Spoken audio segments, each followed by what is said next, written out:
Good evening all. Matinee free വെബിനാറിലേക്ക് എല്ലാവർക്കും സ്വാഗതം. ഇന്ന് ഒരു പ്രത്യേക വിഷയമാണ്. പ്രീ ആൻഡ് പോസ്റ്റ് മാരിറ്റൽ കൗൺസിലിങ്ങിന്റെ ഭാഗമായിട്ട് നമുക്ക് ചിന്തിക്കാവുന്ന വിവാഹ ജീവിതത്തിലെ സ്ത്രീ പുരുഷ ബന്ധത്തെക്കുറിച്ച് ഇവിടെ സംസാരിക്കുന്നത് നമ്മുടെ ഏറ്റവും പ്രിയപ്പെട്ട കുടുംബത്തിന്റെ അംഗമായ റോയ് സാറാണ്. റോയ് സാർ ഒരു കൗൺസിലറാണ്, ഒരു MSW പഠിച്ച ഒരു നല്ല കൗൺസിലറും അതുപോലെ ഒരു പൊതു ജനസേവകനുമാണ്. അപ്പൊ അതുകൊണ്ട് തന്നെ ഇങ്ങനെയുള്ള വിഷയങ്ങളിലൊക്കെ സാറിന് നല്ല ഒരു പരിചയവും ഒത്തിരി ആളുകളെ ഇങ്ങനെയുള്ള വിഷയങ്ങളിൽ നിന്ന് രക്ഷിക്കാൻ സാധിച്ചു എന്നുള്ള ഒരു വലിയ കോൺഫിഡൻസും സാറിനുണ്ട് എന്ന് പലപ്പോഴും നമ്മൾ സാറിന്റെ സംസാരത്തിൽ നിന്ന് കേട്ടിട്ടുണ്ട്. അതുകൊണ്ട് തന്നെ ഇന്ന് നമുക്ക് ഈ വിഷയത്തെക്കുറിച്ച് പ്രിയപ്പെട്ട റോയ് സാറിൽ നിന്ന് കേൾക്കാം. You are welcome sir. Roy sir. Thank you sir. Thank you for the opportunity. സാറേ, ഞാൻ മോളുടെ അടുത്ത് തിരുവനന്തപുരത്ത് തന്നെയാണ്, തിരുവനന്തപുരത്ത്. അപ്പൊ അന്നേരം ഇതൊന്ന് സെറ്റ് ചെയ്യേണ്ടി അതുകൊണ്ടാണ്. ഓക്കെ, ഞാൻ ഇന്നത്തെ വിഷയം സാർ പറഞ്ഞു, female and male relationship in married life. Okay, അപ്പോ എൻ്റെ കൗൺസിലിംഗ് എക്സ്പീരിയൻസിൽ ഞാൻ ഒത്തിരി ദമ്പതികളുമായിട്ട് ഇടപെട്ടു. അപ്പൊ അവരുടെയൊക്കെ പ്രശ്നങ്ങളിൽ നിന്നും ഞാൻ മനസ്സിലാക്കിയ കാര്യങ്ങൾ കൂടുതൽ ക്ലാരിഫിക്കേഷന് വേണ്ടിയിട്ട് അതർ സോഴ്സിൽ നിന്ന് ഞാൻ സ്വരൂപിച്ച കുറെ വിവരങ്ങൾ എല്ലാം ഞാൻ വളരെ ഇഷ്ടപ്പെടുന്ന കുറെ പാർട്ടിസിപ്പൻസുമായിട്ട് ഷെയർ ചെയ്യും ഒരു പ്രോഗ്രാമാണ് ഞാൻ. അതായത് നമ്മളുടെ വിവാഹ ജീവിതത്തിലെ 5 പ്രധാന തലങ്ങളാണ് ഞാൻ ശ്രദ്ധിക്കപ്പെട്ടിട്ടുള്ളതും മനസ്സിലാക്കി. ആ 5 തലങ്ങൾ എന്ന് പറയും: ബയോളജിക്കൽ ഡയമെൻഷൻ അഥവാ ജീവശാസ്ത്രപരമായ തലം. 2, എമോഷണൽ ഡയമെൻഷൻ അതായത് വൈകാരിക തലം. 3, socio cultural dimension, that means സാംസ്കാരിക level. 4th one is spiritual level, ആത്മീയ തലം. And the last 5th one I think economic dimension. അങ്ങനെ 5 തലങ്ങളാണ് ഈ മാരേജിന് ശേഷമുള്ള, മാരേജിന് മുമ്പും ശേഷവുമായി നമ്മൾ കാണുന്ന ഈ ഭാര്യാഭർത്താക്കന്മാരുടെ ബന്ധങ്ങൾ കീപ്പ് ചെയ്യുന്ന 5 തലങ്ങൾ. അതില് ജീവശാസ്ത്രപരമായതും വൈകാരികവുമായ കാര്യങ്ങളാണ് ഇന്ന് നമ്മൾ പ്രധാനമായും ചർച്ചയ്ക്ക് ആഗ്രഹിക്കുന്നതും ഷെയർ ചെയ്യാൻ ഉദ്ദേശിക്കുന്നതുമായ ജീവശാസ്ത്രപരമായ കാര്യം ആദ്യം. അതായത് സ്ത്രീ പുരുഷ ആകർഷണം, സ്ത്രീയും പുരുഷനും തമ്മിലുള്ള ആകർഷണം, ഇത് തന്നെയാണ് തമ്മിലുള്ള ഇണചേരാനുള്ള താല്പര്യത്തിന്റെ ബേസുമാണ്. അപ്പോ ഈ ജീവശാസ്ത്രപരമായ ഈ ആവശ്യം മനുഷ്യന്റെ വംശം അഥവാ നിലനിൽക്കുന്നതിൽ എല്ലാം സഹായിക്കുന്ന ഒരു ഘടകം. അപ്പോൾ ഈ ജീവശാസ്ത്രപരമായ ഈ അട്രാക്ഷൻ, അതായത് സ്ത്രീയും പുരുഷനും തമ്മിൽ ഉള്ള ഒരു അട്രാക്ഷൻ, അത് ഞാൻ പറഞ്ഞല്ലോ, നമ്മൾ ഇതുപോലെ തന്നെ ഇണചേരുന്നതിനുള്ള ഒരു താല്പര്യത്തിന്റെ ബേസ് ആയിട്ട് കാണും. അപ്പോ ഈ അട്രാക്ഷന് ശേഷം ഇണചേരലിന്റെ ഭാഗമായി നമ്മളിലുണ്ടാകുന്ന മനുഷ്യ മനസ്സിലുണ്ടാകുന്ന തലച്ചോറിലുണ്ടാകുന്ന ഒരു രാസപ്രക്രിയയുടെ കെമിക്കൽ ആക്ഷന്റെ ഭാഗമായി രണ്ടുപേരുടെയും ലൈംഗികമായ ഒരു അവയവങ്ങളുടെ ഉദാഹരണം, തുടർന്ന് ലൈംഗികമായി ബന്ധപ്പെടുവാനുള്ള ആഗ്രഹം ശക്തമാവുകയും ലൈംഗികമായി ബന്ധപ്പെടുകയും ഡ്യൂറിങ് ദി ലൈംഗികമായി ബന്ധപ്പെടുമ്പോൾ ഉണ്ടാകുന്ന ഒരു ആഹ്ലാദം അഥവാ ഓർഗാസം, രതിമൂർച്ച ഈ ബന്ധത്തെ കൂടുതൽ ദൃഢമാണ്. അപ്പോൾ മറ്റുള്ള എല്ലാ ബന്ധങ്ങളെക്കാളും പ്രധാനമായ ഒരു ബന്ധമാണ് ഈ ജീവശാസ്ത്രപരമായ ഈ ബന്ധം. ഈ ബന്ധമാണ് വിവാഹ ജീവിതത്തിന്റെ ബേസും കൂടുതൽ അറ്റാച്ച്മെന്റ് ഉണ്ടാകുന്നു എന്നാണ് ഞാൻ മനസ്സിലാക്കിയത്. എല്ലാവരും ഇപ്പോൾ അറിയാവുന്ന ഒരു കാര്യമാണ്. കാരണം എവിടെയോ വ്യത്യസ്തമായ സാഹചര്യങ്ങളിൽ ജീവിച്ച രണ്ടുപേര് ഒരുമിച്ച് ജീവിക്കുകയും സന്തോഷമായി ജീവിക്കുകയും ചെയ്യുന്ന ആ അറ്റാച്ച്മെന്റിനുള്ള പ്രധാന ഘടകമാണ് ഈ പറയുന്ന ലൈംഗികമായ ആഗ്രഹവും ഇണചേരലും ആഹ്ലാദവും. പക്ഷേ ഇങ്ങനെ ഒരു അവസ്ഥ ഫോം ചെയ്യുമ്പോൾ അതിൽ നിന്നും മാനസികമായ ചില കൺട്രോൾ അതിനകത്ത് വരാൻ ഒരു വ്യക്തി പ്രകൃതി അതിനു വേണ്ടി തയ്യാറാക്കുന്നത് ഏത് പ്രായത്തിലാണെന്ന് ഒന്ന് ഷെയർ ചെയ്യാൻ പറ്റി? ജീവശാസ്ത്രപരമായി അതിന് തയ്യാറാക്കുന്ന ഒരു പ്രായമുണ്ട്.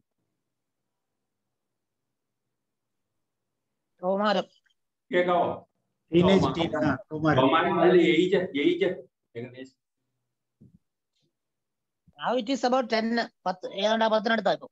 അല്ല, ശാസ്ത്രീയമായി പറയുന്നത് അതെ 12നും 16 വയസ്സിനിടയിലാണെന്ന് പറയും. പക്ഷേ ആൺകുട്ടികളില് അത് സ്റ്റാൻഡേർഡൈസ് ചെയ്തിട്ടുണ്ട് 14-16 വയസ്സിനിടയിലും, പെൺകുട്ടികൾക്ക് 12-16 എന്നാണ് പറയുന്നത്, സ്റ്റാൻഡേർഡൈസ് ചെയ്തിട്ടുണ്ട്. പക്ഷേ അതല്ലാതെ തന്നെയുള്ള വ്യത്യാസങ്ങൾ കാണുന്നുണ്ട്. കാരണം 10 വയസ്സിലൊക്കെ ഋതുമതിയായി എന്നൊക്കെ പറയുന്ന കാര്യങ്ങൾ അപൂർവമായിട്ടുണ്ട്. എങ്കിലും അതിന് പ്രകൃതി തയ്യാറാക്കും എന്നാണ് അതിൻ്റെ. അപ്പൊ പ്രകൃതി തയ്യാറാക്കി കഴിഞ്ഞാൽ പിന്നീട് അതിനൊരു നിയന്ത്രണം വരുന്നത് മാനസികമായ വളർച്ചയിലൂടെ മാത്രം. അപ്പം ഈ 12നും അതുപോലെ തന്നെ 16 വയസ്സിനും ഇടയിൽ പ്രകൃതി തയ്യാറാക്കിയാൽ അതിനെ ഒരു മാനസികമായ പക്വത വരണമെങ്കിൽ വീണ്ടും ഒരു 10-12 കൊല്ലങ്ങൾ കാത്തിരിക്കും. അതായത് 22 വയസ്സ് 20 വയസ്സും 30-32 വയസ്സിനും ഇടയിലാണ് ഈ പറയുന്ന മാനസികമായ പക്വതയും കൂടി ഒത്തുവരുന്നത് എന്നാണ് ഇതുമായിട്ട് ബന്ധപ്പെട്ട ആൾക്കാർ സർവേയിൽ മനസ്സിലാക്കുന്നത്. അപ്പോ ഇതില് മാനസികമായ പക്വത വരാതെ വരുന്നതാണ് ചില അക്രമങ്ങൾക്കും നമ്മൾ കാണുന്ന ചില വരുന്ന സാഹചര്യങ്ങൾ.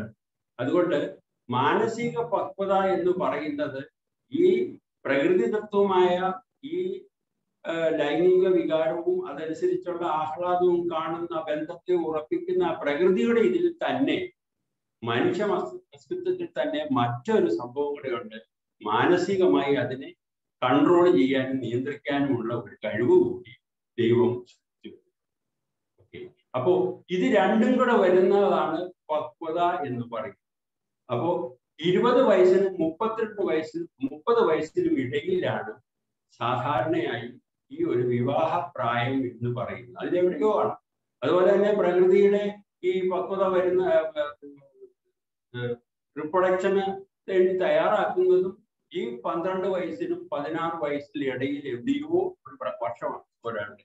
അപ്പൊ അങ്ങനെ ഈ 20 വയസ്സിനും 30 വയസ്സിനും ഇടയിൽ ഇങ്ങനെ ഒരു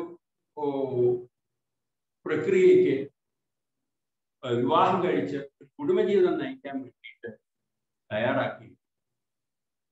പക്ഷേ ഇതിന് മറ്റൊരു കാര്യം നമുക്ക് ശ്രദ്ധയിൽ വരേണ്ടത് ജനിതകമായ ഒരു അട്രാക്ഷൻ ഈ മെയിൽ ഫീമെയിൽ ബന്ധം. അതായത് സാധാരണയായി ഉയരം, പ്രായം, നിറം, ഈ വക കാര്യങ്ങളെല്ലാം ഈ കാര്യത്തിൽ ബാക്കിയെല്ലാം ഒത്താൽ അത് പ്രത്യേക വരുന്നുണ്ട്. എന്നാൽ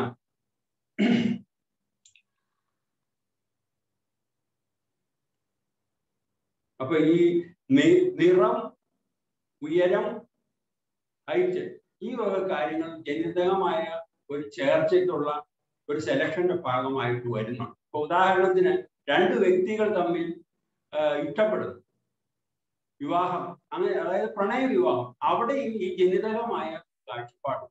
അപ്പൊ ഈ ജനിതകമായ ഈ ചേർച്ചയുടെ കാരണം എന്താണെന്ന് വെച്ച് കഴിഞ്ഞാൽ അതുപോലെയുള്ള സന്തതികൾ ഉണ്ടാകണമെങ്കിൽ ജനിതകമായ ബന്ധം ഉണ്ടാകണം എന്ന് പറയും. ഓക്കെ. അപ്പോ അടുത്തതായി നമുക്കത് വേണ്ടത് ഈ ജനിതകമായ ഈ ചേർച്ചയ്ക്ക് കാരണം എന്താണെന്ന് വെച്ചാൽ better chance for a successful survival of the child. അതിനാണ് ഈ ജനിതകമായ ഈ അട്രാക്ഷനും ഈ കാഴ്ചപ്പാടിനും എല്ലാം പ്രാധാന്യം. നമുക്ക് വേറെ ഒരു കാര്യം ശ്രദ്ധിക്കാനുള്ളത് ഈ ഫിസിക്കൽ അട്രാക്ഷൻ, അതായത് caste, height, weight, colour, age, പിന്നെ എക്കണോമിക്കൽ ബാക്ക്ഗ്രൗണ്ട്, എഡ്യൂക്കേഷൻ, ജോബ്, എല്ലാം ഇപ്പോൾ ഈ പറയുന്ന ഈ ബന്ധത്തിന്റെ ഒരു പ്രധാന ഘടകമായിട്ട് ഇപ്പോൾ കാണുന്നു. അതുപോലെ വ്യത്യസ്തമായ കഴിവുകളുള്ള വ്യക്തികൾ തമ്മിൽ വിവാഹ ബന്ധത്തിൽ ഏർപ്പെടുന്നതാണ് നല്ല കുട്ടികൾ ഉണ്ടാകുന്നതിന്, ആരോഗ്യപരമായ കുട്ടികൾ ഉണ്ടാകുന്നതിന്, മറ്റുള്ള ഡിഫോമിറ്റീസ് ഒക്കെ ഇല്ലാതെ വരുന്നത് നല്ലതാണ് എന്ന് പറയുന്നു. വ്യത്യസ്തമായ ജനിതകം ഇവിടെ അധികവും പ്രിഫർ ചെയ്യുന്നത് ഒരേ കാറ്റഗറിയിലുള്ള ചർച്ചകളാണ് നോക്കുന്നത്. അപ്പോൾ പ്രകൃതിയുടെ ഒരു ഹിഡൻ അജണ്ടയാണ് height, weight, colour, education, job, economic background എല്ലാം കൂടെ ചേർന്ന ഒരു ആള് വേണം എന്ന് നമ്മൾ നിശ്ചയിക്കുന്ന ആ ഭാഗം ഓട്ടോമാറ്റിക് ആയിട്ട് വരുന്ന ഒരു ഭാഗമാണ്. അത് ഇത് പറഞ്ഞല്ലോ, ഈ ലവ് മാരേജ് ഓൾസോ ഈ പറയുന്ന രീതിയിലുള്ള ഒരു ചർച്ചയാണ്. മനസ്സുകൊണ്ട് ഇഷ്ടപ്പെടുകയാണ് ഇങ്ങനെയുള്ള കാര്യം. അപ്പോ both woman and men like to select better part. എന്തിനാണ്? better chances for a successful survival of the child. Okay.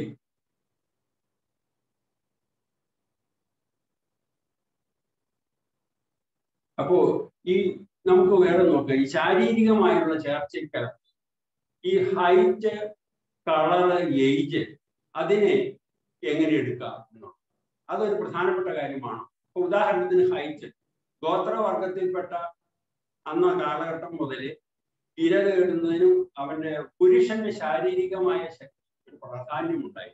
അപ്പോൾ അതൊരു വിഷയമല്ല എന്ന് വന്നിട്ടുണ്ട്. അപ്പോൾ ഹൈറ്റ് എന്ന് പറയുന്നത് ഇന്നത്തെ കാലഘട്ടത്തിൽ വലിയ വിഷയമായി കാണുന്നില്ല. 1. 2, കളറ്, സ്കിന്നിന്റെ കളർ, വെളുത്ത കളറിനുള്ള അട്രാക്ഷൻ ഉണ്ട്. എന്നാൽ നമ്മൾ ട്രോപ്പിക്കൽ ഏരിയയിലായ നമുക്ക്, അതായത് മെലാനിൻ എന്ന് പറയുന്ന വസ്തുവാണ് ഈ ശരീരത്തിന് ഈ കളർ കൊടുക്കുന്ന കെമിക്കൽ. അത് ബ്രൗൺ ഉണ്ട്, കുറെ കൂടെ കറുപ്പ് ഇതുണ്ട്, എല്ലാം ഉണ്ട്. പക്ഷേ ട്രോപ്പിക്കൽ ഏരിയയിൽ വൈറ്റ്, നമ്മുടെയൊക്കെ ഈ പ്രദേശത്ത് ഏറ്റവും നല്ലത് വലിയ വൈറ്റ് അല്ല, അല്പം കളർ ഡിമായിരിക്കുന്നതാണെന്നാണ് ഈ പറഞ്ഞ ഇതുമായിട്ട് ബന്ധപ്പെട്ട. ഓക്കെ. പിന്നെ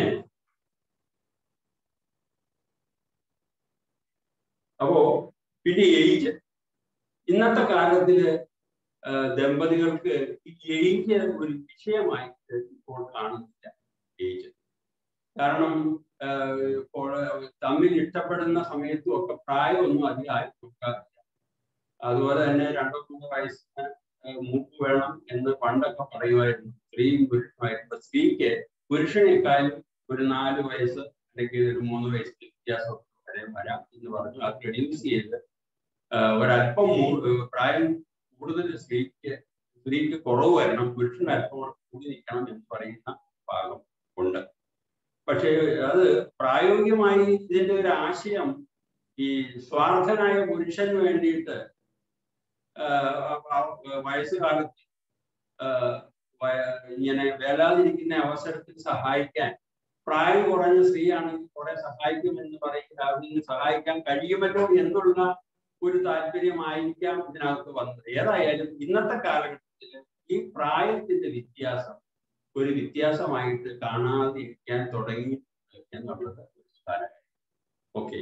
അപ്പോ 30-നും 20-നും 30-നും പ്രായത്തിനിടയിൽ വിവാഹപ്രായവും അതുപോലെ തന്നെ 3-4 വയസ്സിന്റെ വ്യത്യാസത്തിൽ കുട്ടികൾ ഉണ്ടാവുകയും ചെയ്യുക എന്ന് പറയുന്നതാണ് ഒരു സാധാരണമായ ഒരു സെലക്ഷന് ബേസ് ആക്കി വയ്ക്കുന്നത്. കുടുംബ അന്തരീക്ഷത്തിലേക്ക് പോകാനുള്ള വിഭാഗം. അപ്പോ ആ ബയോളജിക്കൽ ഈ വ്യത്യാസം എന്ന് പറയുന്നത് ഇന്നത്തെ കാലഘട്ടത്തിൽ ചെറിയ ചില വ്യത്യാസങ്ങൾ കണ്ടു. ഉദാഹരണത്തിന് ഈ പ്രായത്തിന്റെ കാര്യത്തില് വലിയ ഈ പറയുന്ന 30 വയസ്സിനും 20 വയസ്സിനും ഇടയിലുള്ള വിവാഹം എന്ന് പറയുന്നത് പ്രൊലോങ് ചെയ്തിരിക്കുന്നുണ്ട്. അതിന് കാരണം സ്ത്രീകള് വിദ്യാഭ്യാസം നേടുന്നതിനും ജോലി സമ്പാദിക്കുന്നതിനും ഒരു വരുമാനം ഉണ്ടാകുന്ന സ്റ്റേജിൽ വന്നതിന് ശേഷം മതി വിവാഹം എന്ന് പറയുന്ന ഈ ഇവരൊരു പ്രിഫറൻസ്, പ്രായം വ്യത്യാസം ഒത്തിരി ഈ പറയുന്ന ഏജിനോട് അടുത്ത് വരുന്നുണ്ട്. അതുകൊണ്ട് ഈ വിദേശ രാജ്യങ്ങൾ, യൂറോപ്യൻ കൺട്രീസിലൊക്കെ കുട്ടികൾക്ക്, അതായത് വന്ധ്യതയും കുട്ടികൾ ഉണ്ടാകാൻ ചില തടസ്സങ്ങളും ഒക്കെ കണ്ടുവരുന്നു. അത് തന്നെ പോപ്പുലേഷൻ ബാധിക്കുന്നുണ്ട്. പോപ്പുലേഷൻ റെഡ്യൂസ് പോകുന്നു. നമ്മളിൽ അത്ര കോമൺ അല്ലെങ്കിൽ ഇവിടെയും ആ കാര്യങ്ങളിൽ വലിയ താല്പര്യങ്ങൾ കാണുന്നുണ്ട്. അതായത് ഡിസ്ക് സിൻഡ്രം, ഡിങ്ക് സിൻഡ്രം എന്നാണ്. ഡിസ്ക് എന്ന DISC, ഡിസ്ക് അതായത് double income single child. Dink എന്ന് പറയുന്നത് ഡബിൾ ഇൻകം നോ കിഡ്സ്. അപ്പൊ ഈ പറയുന്ന സിൻഡ്രം ഇപ്പോൾ ദമ്പതികളിൽ വന്നു ചേരുന്നുണ്ട്. അത് തന്നെ ഇന്ന് നമ്മൾ കണ്ടല്ലോ, കോടതി വരെ അംഗീകരിച്ചു കൊടുത്തു സെയിം സെക്സിന്റെ ഒരു ഇത്. അപ്പോ മോഡേൺ ആയിട്ട് വരുമ്പോൾ ഈ വക കാര്യങ്ങളിൽ ഒരു പോപ്പുലേഷന് ഒരു നിയന്ത്രണം വന്നതുപോലെ കുറവ് വരുന്ന ഒരു സിറ്റുവേഷൻസ് അത്ര സാംസ്കാരിക ഡെവലപ്പ് ചെയ്ത കൺട്രീസിലും ഇവിടെ നമ്മളുടെ ഈ പറഞ്ഞ രീതിയിലുള്ള കുട്ടികളുടെ എണ്ണം ഫാമിലി പ്ലാനിംഗ് ഒക്കെ വന്നു. അത് വേറെ കേസ്. ഇതൊരു പ്രധാന ഘടകമായിട്ട് വന്നു എന്നാണ് ഞാൻ മനസ്സിലാക്കുന്നത്. അപ്പോൾ ഫസ്റ്റ് പ്രിഫറൻസ് പെൺകുട്ടികളായി കഴിഞ്ഞാൽ സാധാരണ പണ്ടൊക്കെ എന്ന് പറഞ്ഞാൽ പെൺകുട്ടിയാണെന്ന് പറഞ്ഞാൽ വിവാഹം കഴിക്കുക, കൗമാരപ്രായവും കഴിഞ്ഞ് വിവാഹപ്രായത്തിലേക്ക് വരിക, പിന്നെ വിവാഹം കഴിക്കുക എന്ന് പറയുന്നത്, കഴിച്ചു വിടുക എന്ന് പറയുന്നത് പേരൻസിന്റെ ഒരു ഉത്തരവാദിത്വ ഭാഗമായിട്ട് പോയിരുന്നു. പക്ഷെ ഇപ്പോൾ അങ്ങനെയല്ല. പെൺകുട്ടികൾക്ക് വിദ്യാഭ്യാസം കൊടുക്കണം, പഠിക്കണം, ഒരു ജോലി മേടിക്കണം, അതുപോലെ തന്നെ ലേറ്റ് മാരേജിനുള്ള ചാൻസ്. ഇതെല്ലാം ഒരല്പം ഈ പറഞ്ഞ വന്ധ്യതയ്ക്കൊക്കെ കാരണമാകുന്ന ഒരു കാര്യമായിട്ട് വന്നിട്ടുണ്ട്. അത് തന്നെ എല്ലാ ഹാൻഡിക്യാപ്റ്റ് അല്ലെങ്കിൽ അതുപോലെ ഉള്ള പോപ്പുലേഷന്റെ റിഡക്ഷൻ മാത്രമല്ല, കുട്ടികളുടെ ആരോഗ്യത്തെ ഒക്കെ അത് ബാധിക്കുന്നുണ്ട്, സ്വഭാവത്തിലൊക്കെ ബാധിക്കുന്നുണ്ട് എന്നാണ് ഇപ്പോഴത്തെ ഒരു കണ്ടെത്തലുകൾ. അതിന്റെ കാരണം ഇതാണെന്ന് പറഞ്ഞു. അപ്പോൾ ഈ ദമ്പതികൾ പ്രധാനമായി ഒരു adopt best family planning method അത് ആരെങ്കിലും അതുപോലുള്ള ഡോക്ടേഴ്സിനെ കൺസൾട്ട് ചെയ്ത് അഡോപ്റ്റ് ചെയ്തിരിക്കുന്നത് ഇന്നത്തെ കാലത്ത് ദമ്പതികളുടെ ആവശ്യമാണ്. ഇതാണ് ഞാൻ ഈ ജീവശാസ്ത്രപരമായ കാര്യങ്ങൾ ശ്രദ്ധിക്കാനുള്ളതായ കാര്യങ്ങളാണ്. അപ്പൊ അതില് ഒന്ന് സ്ത്രീ പുരുഷ അത് ഇണചേരാനുള്ള ഒരു ബേസിക് സ്റ്റാർട്ടിംഗ് ആണ്. പിന്നീട് അത് കഴിഞ്ഞാൽ ആ ബന്ധം കുറെ ദൃഢമാകും ലൈംഗിക ബന്ധത്തിലൂടെയാണ്. ആ ലൈംഗിക ബന്ധത്തിൽ ഉണ്ടാകുന്ന അവസ്ഥ ഈ ഫാമിലി ലൈഫിൽ സ്ത്രീ പുരുഷ ബന്ധത്തിന്റെ ബേസ് ആയിട്ട് നമുക്ക് കാണാം. അത് മറ്റൊരു ബന്ധത്തിലും ഇല്ലാത്ത ഒരടുപ്പമായിട്ട് അത് എങ്ങനെ സന്തോഷമായി കൊണ്ടുപോയി കൊണ്ടുപോകാൻ പറ്റും. അത് വളരെ സന്തോഷമായ കുടുംബജീവിതം. അത് എത്ര വരെ തുടരണമെന്നൊന്ന് പറഞ്ഞാൽ കൊള്ളായിരുന്നു. ഏതാണ് സാറ്? എങ്ങനെ? ആ ലൈംഗിക ബന്ധമേ എത്ര വയസ്സ് വരെ തുടരാമെന്ന ഒന്ന് പറഞ്ഞാൽ കൊള്ളായിരുന്നു. എനിക്ക് 68 മരിക്കുന്നവരെ ആയിക്കോ. അല്ല, അത് അങ്ങനെയല്ല സാറേ. അങ്ങനെ ഒരു ബേസ് ഉണ്ട് എങ്കിൽ അത് മരിക്കുന്നത് വരെയും കണ്ടിന്യൂ ചെയ്യും. അതിനെന്തെങ്കിലും തടസ്സങ്ങൾ വന്നിട്ടുണ്ടെങ്കിൽ അത് വൈകാരിക ചർച്ച ചെയ്യുമ്പോൾ നമുക്ക് വരും. അത് വരാതിരിക്കാനുള്ള എല്ലാ സൗകര്യങ്ങളും പ്രകൃതിദത്തമായിട്ട് ഉണ്ടായിട്ടുണ്ട്. അത് കൂടുതൽ തമ്മിൽ ചേരുമ്പോൾ കൂടുതൽ സന്തോഷകരവും ആഹ്ലാദം തരുന്നതുമായിട്ട് വരും. അപ്പൊ അതിന്റെ കൂട്ടത്തിൽ നമ്മൾ അടുത്ത ലെവലിലേക്ക് പോകുമ്പോൾ അതിന്റെ ചില കാര്യങ്ങളും കൂടി മനസ്സിലാക്കുമ്പോൾ നമ്മൾ ഈ സാർ പറഞ്ഞ ഈ കാര്യത്തിൽ കുറയുന്നില്ല. അവരവരുടെ ഉത്തരവാദിത്വമാണ്, അതൊന്നും കൂടെ പറഞ്ഞു ചേർച്ചേക്കും. ഉത്തരവാദിത്തമാണ്. പക്ഷെ ചില സാഹചര്യങ്ങളുണ്ട്, അത് നമ്മൾ ഈ വൈകാരിക എമോഷണൽ ഡയമെൻഷനിടയിൽ നമുക്ക് അത് മനസ്സിലാക്കാൻ പറ്റും. അപ്പൊ അതിലേക്കാണ് അടുത്തതായിട്ട് മരിക്കുന്നവരെന്ന് പറയുമ്പോഴേ 100 വയസ്സായാലും കുഴപ്പമില്ല, ഒരു കുഴപ്പമില്ല. അത് അങ്ങനെ കൊണ്ടുപോകുക എന്ന് പറയുന്നത് നമ്മൾ കണ്ടിട്ടുണ്ടല്ലോ. ഇപ്പൊ ഈയിടെയായിട്ട് ഓൺലൈൻ മീഡിയയിലെ കണ്ടിട്ടുണ്ട്. കിളവന്മാരും കിളവികളും ഒക്കെ കിസ് ചെയ്യുന്നത് വളരെ സ്നേഹമായിട്ടിരിക്കുന്നതായ ഫോട്ടോസ്, വീഡിയോസും ഒക്കെ നമ്മൾ കാണുന്നുണ്ട്. പക്ഷേ അതെല്ലാം ഒത്തുവരുന്നത് ഈ പറയുന്ന വിവാഹമായി ബന്ധപ്പെട്ടുള്ള ഈ ചർച്ചകളിലൂടെയാണ്. അടുത്ത തലമാണ് വൈകാരിക തലം, അതായത് എമോഷണൽ ഡയമെൻഷൻ. നമ്മൾ ഈ എമോഷണൽ ഡയമെൻഷൻ എന്ന് പറയുന്നത് 3 ആയിട്ട് തരാം. ഒന്ന് intimacy, 2 dimension of bonding, 3 dimension of security. ഈ 3 കാര്യങ്ങളാണ്, വൈകാരികമായ ഈ 3 കാര്യങ്ങളാണ് കുടുംബ ബന്ധത്തിന്റെയും കുട്ടികളെ വളർത്തുന്നതിന്റെയും സ്നേഹത്തിന്റെയും എല്ലാം ബേസ് ദമ്പതികളുടെ ഈ 3 വിഷയങ്ങളാണ്: intimacy, bonding and dimension of security.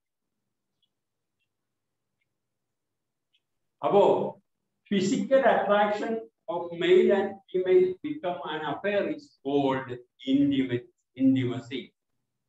ഒരു സ്ത്രീയോട് പുരുഷനും പുരുഷന് സ്ത്രീയോടും തോന്നുന്നതായ ആ അടുപ്പമാണ് ഈ ഇന്റിമസി. അപ്പോ ഈ ഒരു ഇന്റിമസി എങ്ങനെയാണ് നമ്മൾ മനസ്സിലാക്കുന്നത്? ഇഷ്ടപ്പെട്ട സ്ത്രീയെ അല്ലെ പുരുഷനെ അവന്റെ ശബ്ദം കേൾക്കുക, അവനെ കണ്ടുകൊണ്ടിരിക്കുക, അവന്റെ സാമീപ്യം എപ്പോഴും ഉണ്ടായിരിക്കണം. ജീവശാസ്ത്രപരമായ ആ ബന്ധത്തിലൂടെ വളരുന്ന ആൾക്കാർ വൈകാരികമായ 3 ഘടകങ്ങളിൽ ഒന്നാണ് ഇന്റിമസി. നാം ഇഷ്ടപ്പെടുന്ന സ്ത്രീയെ അല്ലെങ്കിൽ പുരുഷനെ രണ്ടുപേർക്കും കണ്ടുകൊണ്ടിരിക്കാൻ ഒരു താല്പര്യം എപ്പോഴും. അതുപോലെ തന്നെ അദ്ദേഹത്തിന്റെ ശബ്ദവും കേൾക്കണം. പറ്റുമെങ്കിൽ എപ്പോഴും അദ്ദേഹത്തിന്റെ അല്ലെങ്കിൽ അവളുടെ സാമീപ്യം ഉണ്ടായിരിക്കണം എന്ന വൈകാരികമായ താല്പര്യമാണ് സാർ നേരത്തെ ചോദിച്ച ബന്ധത്തിന്റെ ഒരു പ്രധാന. ഇത് നഷ്ടപ്പെടാതെ കൊണ്ടുനടക്കുക എന്ന് പറയുന്നത് ഇന്റിമസി. അടുത്തതാണ് ബോണ്ടിങ്. അതായത് നമ്മുടെ ജീവശാസ്ത്രപരമായ കാര്യത്തിൽ പറഞ്ഞു അട്രാക്ഷൻ, പിന്നീട് കാണുന്നു, നമ്മളുടെ ലൈംഗികമായ വികാരത്തിനെ ഉത്തേജിപ്പിക്കുന്ന ലൈംഗിക അവയവങ്ങൾക്ക് ഇത് വരുന്നു. അത് കഴിഞ്ഞതിന് ശേഷം ലൈംഗിക ബന്ധം, അതായത് സംയോഗത്തിനും മുമ്പുള്ള ലവ് മേക്കിംഗ്, അതായത് ഫോർപ്ലേ എന്നൊക്കെ പറയും. അതിലൂടെ വരുന്ന ഒരു സന്തോഷവും തുടർന്ന് ആ സമയത്തുണ്ടാകുന്ന ഒരു ഇന്റിമസി, ഒരു എൻസൈം ഉണ്ടല്ലോ, ഓക്സിറ്റോസിൻ ആണ്. ഞാനിപ്പോ ആ കെമിക്കൽ നെയിം അല്ലെങ്കിലും ആ ഓക്സിറ്റോസിന്റെ ഒരു പ്രൊഡക്ഷനും അതും അതിന് ലൈംഗിക ബന്ധം കൂടുതൽ സന്തോഷം സ്ത്രീയിലാണ് ഉണ്ടാകുന്നത്, സ്ത്രീക്കും പുരുഷനും ഉണ്ടാകുന്നതിനും ആ ആഹ്ലാദം കാര്യത്തിനും കൂടുതൽ എൻജോയ് ചെയ്യുന്നതിനും ഒക്കെയുള്ള ആ ഒരു ബോണ്ടിങ് ആണ് അടുത്ത വൈകാരികമായ പ്രധാനപ്പെട്ട ബോണ്ടിങ്. ഇനി 3ാമത്തെ കാര്യമാണ് സെക്യൂരിറ്റി. ഞാൻ ഇഷ്ടപ്പെടുന്ന എൻ്റെ ഭാര്യ, അതായത് എനിക്ക് ഇന്റിമസിയും ബോണ്ടിങ്ങും ഒക്കെ ഉള്ളതായ എൻ്റെ പേര്, അവള് സുരക്ഷിതമായിരിക്കും. അവളെ കുറിച്ച് ഒരു പൊസസീവ്നെസ് നമുക്ക് തോന്നും. അതുപോലെ തന്നെ എന്നെ സന്തോഷിപ്പിക്കുന്ന എൻ്റെ എല്ലാമായ ആരോഗ്യവാനായ എൻ്റെ പുരുഷന് എനിക്ക് ഏതവസരത്തിൽ എന്നെ സംരക്ഷിച്ചുകൊള്ളും. അദ്ദേഹമാണ് എൻ്റെ എല്ലാം. എനിക്ക് വരുന്ന എല്ലാ കാര്യത്തിലും അദ്ദേഹത്തെ സംരക്ഷിച്ചുകൊള്ളും എന്ന് തോന്നുന്ന ആ അവസ്ഥയാണ് നമ്മൾ ഡയമെൻഷൻ ഓഫ് സെക്യൂരിറ്റി.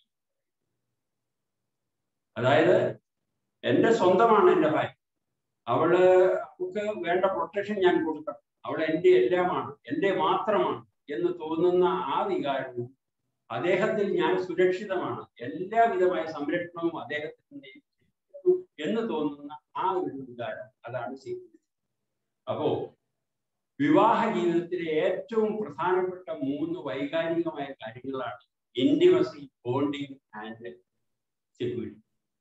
ഈ 3 തലങ്ങളാണ് സാറ് ചോദിച്ച 62 വയസ്സായി കഴിഞ്ഞാൽ എങ്ങനെ തുടങ്ങുന്നു? അത് മരണം വരെ കീപ്പ് ചെയ്യാൻ പറ്റും. ഇത് കീപ്പ് ചെയ്ത് കൊണ്ടുപോവുകയാണ്. ഉദാഹരണത്തിന് ഞാൻ പറയാം, മാന്യമായ രീതിയിൽ ചിട്ടി പിടിക്കണം. ഒരു ചിട്ടി കൂടിയിട്ടുണ്ട്, ചിട്ടി പിടിക്കണമെങ്കിൽ വേറെ സെക്യൂരിറ്റി ഒന്നും വേണം. സ്വന്തം ഭാര്യയുടെ പേരിൽ ഒരു അക്കൗണ്ട് എടുത്തിട്ട് അവരുടെ പേരിൽ ഒരു ചെക്ക് ഗ്യാരണ്ടി എന്ന് പറയുന്നത് എന്തുകൊണ്ടാണ്? ഈ വൈകാരിക ബന്ധത്തിന്റെ ബേസാണ്. കാരണം അത് അറിയാം, അത് ഭാര്യ അന്തരൊക്കെ നോക്കിയോ കേട്ടോ. ഈ ബ്ലേഡുകാരൻ കാശ് വെക്കുമ്പോ നിങ്ങൾ വേറെ ഒരു സെക്യൂരിറ്റിയും വേണ്ട, ഭൂമിയും വേണ്ട, ഒന്നും വേണ്ട, സ്വന്തം ഭാര്യയുടെ പേരിൽ അക്കൗണ്ട് തുടങ്ങിയിട്ട് ചെക്ക് തന്നാൽ മതി പറയുന്നത്. ഈ എങ്ങനെ സാർ? അതങ്ങ് ജോയിന്റ് അക്കൗണ്ട് ആയാലോ? ജോയിന്റ് അക്കൗണ്ട് കൂടുതൽ പ്രാധാന്യം ഇതിനാ അവർ മേടിക്കുന്നത്. ഏതാ ഈ സെക്യൂരിറ്റി മേടിക്കുന്നത്? എന്നാന്ന് വെച്ച് കഴിഞ്ഞാൽ ഭാര്യനെ ചെക്ക് മടങ്ങി എന്ന് പറഞ്ഞ അകത്ത് കൊണ്ടുപോകാനൊരു വർഷവും ഈ ഇന്റിമസി, ഈ പറയുന്ന ബോണ്ടിങ്ങും സെക്യൂരിറ്റി ഉള്ള ആളെ സമ്മതിക്കില്ല എന്നുള്ള ആ സൈക്കോളജിക്കൽ ബേസാണ്. പക്ഷെ എല്ലാവർക്കും അത് അവർ സമ്മതിക്കുന്ന എനിക്ക് തോന്നുന്നില്ല. ഒരുവിധം അങ്ങനെയാണ് ജീവിക്കുന്നതെന്ന് തോന്നുന്നവർക്കേ ഉള്ളൂ. അപ്പോ ഈ പറയുന്ന 3 കാര്യങ്ങൾ, ഇന്റിമസി, ബോണ്ടിങ് ആൻഡ് സെക്യൂരിറ്റി എന്ന് പറയുന്നത് കുടുംബ ബന്ധത്തിൽ സ്നേഹവും കുട്ടികളെ വളർത്തുന്നതും അവരുടെ ഈ കാര്യങ്ങളിലെല്ലാം കൊണ്ടും ഈ 3 ബോണ്ടിങ്ങിന്റെ ബേസാണ്. ഇതാണ് ജീവശാസ്ത്രപരമായിട്ടുണ്ടായ വൈകാരിക ജീവശാസ്ത്രമായ ബന്ധങ്ങൾ നേരെയായ വൈകാരികമായ ഈ അറ്റാച്ച്മെന്റ് പ്രധാന കാര്യമാണ് സന്തോഷകരമായ. അപ്പോ എന്നോട് സംശയം ചോദിച്ച പ്രായമായാലും എങ്ങനെയാണെന്ന് പറഞ്ഞാൽ ഈ പറയുന്ന 3 കാര്യങ്ങൾ മെയിൻറ്റെയിൻ ചെയ്ത് കൊണ്ടുപോകാൻ പറ്റുന്നുവെങ്കിൽ, രണ്ടുപേർക്കും പറ്റുന്നുവെങ്കിൽ തീർച്ചയായും പ്രായം അത് നിശ്ചയമായി.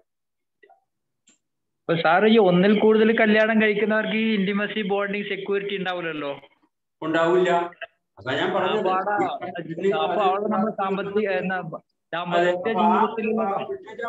നമ്മള് പറയുന്നത് അതെന്താ സാറേ ഉണ്ടാവാത്ത? എല്ലാവർക്കും ഒന്നിൽ കൂടുതൽ ഫ്രണ്ട്സ് ഇല്ലേ? വളരെ ക്ലോസ് ആയിട്ടുള്ള ഒരേപോലെ ഇന്റിമസ് ആയിട്ടുള്ള ഫ്രണ്ട്. ഞാൻ പറഞ്ഞ ഈ അട്രാക്ഷനും ഈ ഇന്റിമസിയും ബോണ്ടിങ്ങും ഒക്കെ എന്ന് പറയുന്നത് മനുഷ്യന്റെ വൈകാരികമായ എമോഷണൽ ഡയമെൻഷനിലുള്ള ഒരു കാര്യമാണ്. അതിന് ഈ പറയുന്ന ഒന്നിൽ കൂടുതൽ ഭാര്യയെ മെയിൻറ്റെയിൻ ചെയ്യുന്നത് ഒരു സമുദായമുണ്ട്. അവിടെ അവരുടെ റിലീജിയസ് ഇതിനകത്ത് പഴയ ഒരു ഘട്ടത്തിൽ തന്നെ എപ്പോഴും പോകുന്നത്. ഞാൻ ഇപ്പോൾ ചിന്തിക്കുന്നത് പഴയ ഗോത്ര ജീവിതമോ ജാതി മതത്തിന്റെയും അടിസ്ഥാനത്തിൽ ജീവിക്കുന്നതല്ല. സന്തോഷകരമായ ഒരു കുടുംബജീവിതം നയിക്കുന്ന ദമ്പതിക്ക് വേണ്ട കാര്യങ്ങളായി പറഞ്ഞു എൻജോയ് ചെയ്ത് കൊണ്ടുപോകാൻ. ഇപ്പോ മൊഴി ചൊല്ലിയച്ച് അതിന് ഒരു കാരണം കണ്ടുപിടിക്കാനായിട്ട് കൗൺസിലിങ്ങിന് കൊണ്ടുവന്ന ആളുണ്ട്. സാറിന് എത്ര കാശ് വേണമെന്ന് തരാം, ഇത് ബോധിപ്പിക്കാൻ വേണ്ടിയിട്ട് സർട്ടിഫിക്കറ്റ് എടുത്ത് തരണം ഇത് പറഞ്ഞു വരുന്ന ആൾക്കാരുണ്ട്. ഇന്റിമസിക്കൊന്നും ഒരു കുഴപ്പമില്ല. അത് അദ്ദേഹത്തിനേക്കാൾ കൂടുതൽ സ്വാധീനവും പ്രേരണയും കൊടുത്തിരിക്കുന്നത് അദ്ദേഹത്തിന്റെ പേരൻസ് ആണ്. സെക്കൻഡ് മാരേജിന് വേറെ ഒരു വിവാഹം കഴിക്കാൻ. അപ്പൊ ഇതിന് മൊഴി തരണം, അതിനു വേണ്ടിയൊക്കെ വരും. ഇതൊക്കെ വേറെ കാര്യങ്ങൾ. പക്ഷേ അവിടെ എല്ലാം വരുന്ന ചില കാര്യങ്ങൾക്ക് കാരണം ഈ പറയുന്ന ആശ്രയത്വം എന്ന് പറയുന്ന ഒരു കാര്യമാണ്. നമ്മൾ ചർച്ച ചെയ്യാൻ പോകുന്ന പ്രധാന കാര്യങ്ങൾ ഒന്നാണ് വിവാഹ ജീവിതത്തിനെ കലുഷിതമാക്കുന്ന ചില കാരണങ്ങളെ കുറിച്ച് നമ്മൾ ചർച്ച ചെയ്യുന്നത്. ഇതിനിടയിൽ അത് കഴിഞ്ഞില്ല. ഇപ്പൊ ഞാൻ ഈ ബോണ്ടിങ്ങിന്റെ കാര്യം പറഞ്ഞ് ഇതാണ് അതിന്റെ കുടുംബ ബന്ധത്തെ എന്ന് പറഞ്ഞ് മനസ്സിലാക്കാൻ ഷെയർ ചെയ്യാൻ വേണ്ടിയിട്ട് ആണ്.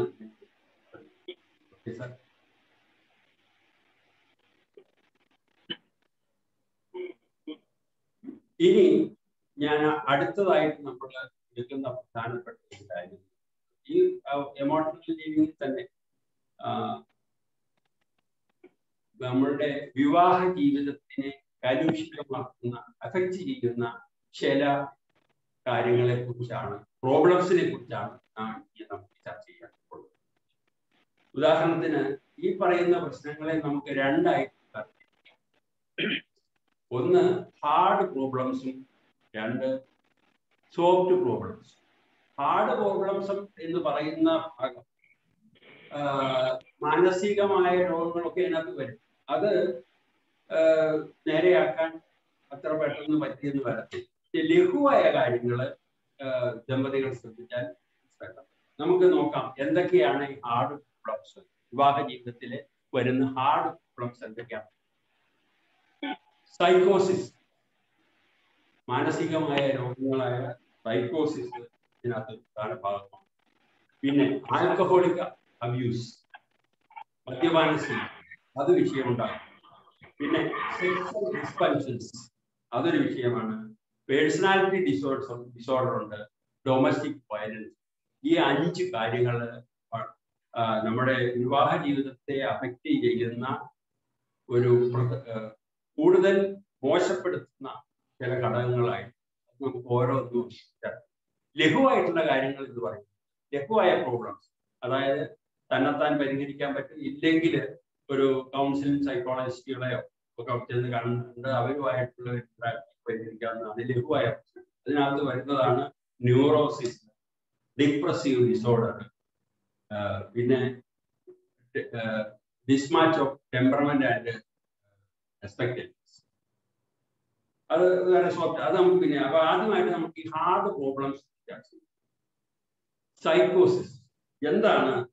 ഈ സൈക്കോസിസ് എന്ന് പറയുന്നത് അതായത് യാഥാർത്ഥ്യത്തിൽ നിന്നും അകന്നു നിൽക്കും, യുക്തിസഹജമായ തീരുമാനങ്ങൾ എടുക്കാൻ പറ്റാതെ, ഔചിത്യബോധത്തോടുകൂടി പെരുമാറാൻ പറ്റാത്തതുമായ ഒരവസ്ഥ മാനസികമായ ഒരവസ്ഥ ഉണ്ടാകുന്നതാണ് സൈക്കോസിസ് എന്ന പേരിൽ നമ്മൾ പറയുന്ന അസുഖം. അതിനകത്ത് സ്കിസോഫ്രീനിയ ഉണ്ട്, ഡിലൂഷണൽ ഡിസോർഡർ ഉണ്ട്, ബൈപോളാർ അസുഖത്തിന്റെ ഉന്മാദ അവസ്ഥ, പിന്നെ വിഷാദ രോഗങ്ങൾ, ഹാലൂസിനേഷൻ, ഇങ്ങനെ കേൾക്കാത്ത ചില കാര്യങ്ങളൊക്കെ ഭാവനയിൽ കണ്ടുകൊണ്ട് ജീവിതത്തിൽ കൊണ്ടുവരുന്ന ഭാഗം, ഇതെല്ലാം ഈ പറഞ്ഞ സൈക്കോസിസിൽ പെടും. ഈ സൈക്കോസിസ് ഉള്ള ആൾക്കാരെ കഴിയുന്നതും ഈ വക അസുഖങ്ങളുള്ള ആൾക്കാർക്ക് പണ്ടൊക്കെ ഒരു തീരുമാനമുണ്ട്, വിവാഹം കഴിച്ചാൽ നേരത്തെ ഉള്ളതായിരിക്കും, വിവാഹപ്രായം ഉള്ളതായിരിക്കും, അത് വിവാഹം കഴിച്ചാൽ പരിഹാരമാകുന്നത്. ഒരു കാരണവശാലും വിവാഹം കഴിച്ചുകൊണ്ട് ഈ വക അസുഖങ്ങൾ ഒരിക്കലും പരിഹരിക്കാൻ പറ്റില്ല.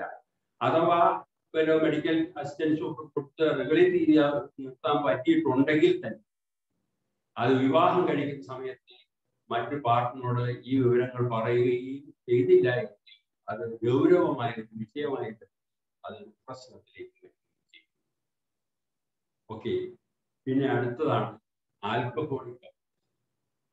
സാധാരണ പല കുടുംബങ്ങളിലും ഈ വക കാര്യങ്ങൾ, ഞാൻ ഈ പറഞ്ഞ കൂട്ടത്തില് സൈക്കോസിസിന്റെ കാര്യത്തില് പറഞ്ഞല്ലോ, മാനസിക രോഗങ്ങളുള്ള ആൾക്കാരുടെ കാര്യങ്ങൾ ഞാൻ പറഞ്ഞു.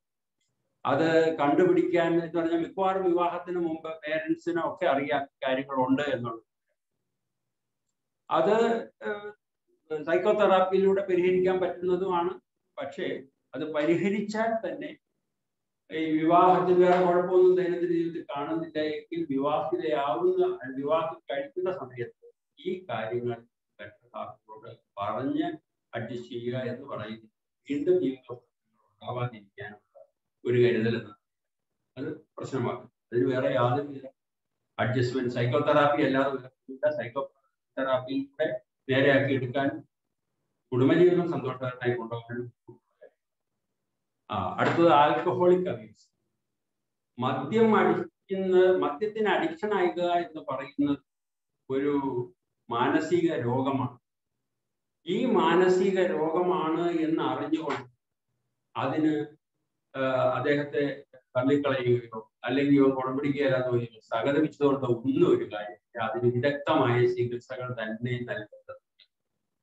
എൻ്റെ അനുഭവത്തില് ഒരു മദ്യത്തിനടിമയായ ഒരാളെ ട്രീറ്റ്മെന്റിന് കൊണ്ടുവന്ന് അവിടെ ഇരിക്കും. അപ്പോ എന്നോട് ആ ഭാര്യ പറഞ്ഞ, എനിക്കിതൊന്നും ഒരു വിഷയമല്ല സാർ, ഞാൻ വിവാഹം കഴിഞ്ഞ് വന്നപ്പോഴേ ഈ മനുഷ്യൻ ഇങ്ങനെയായി.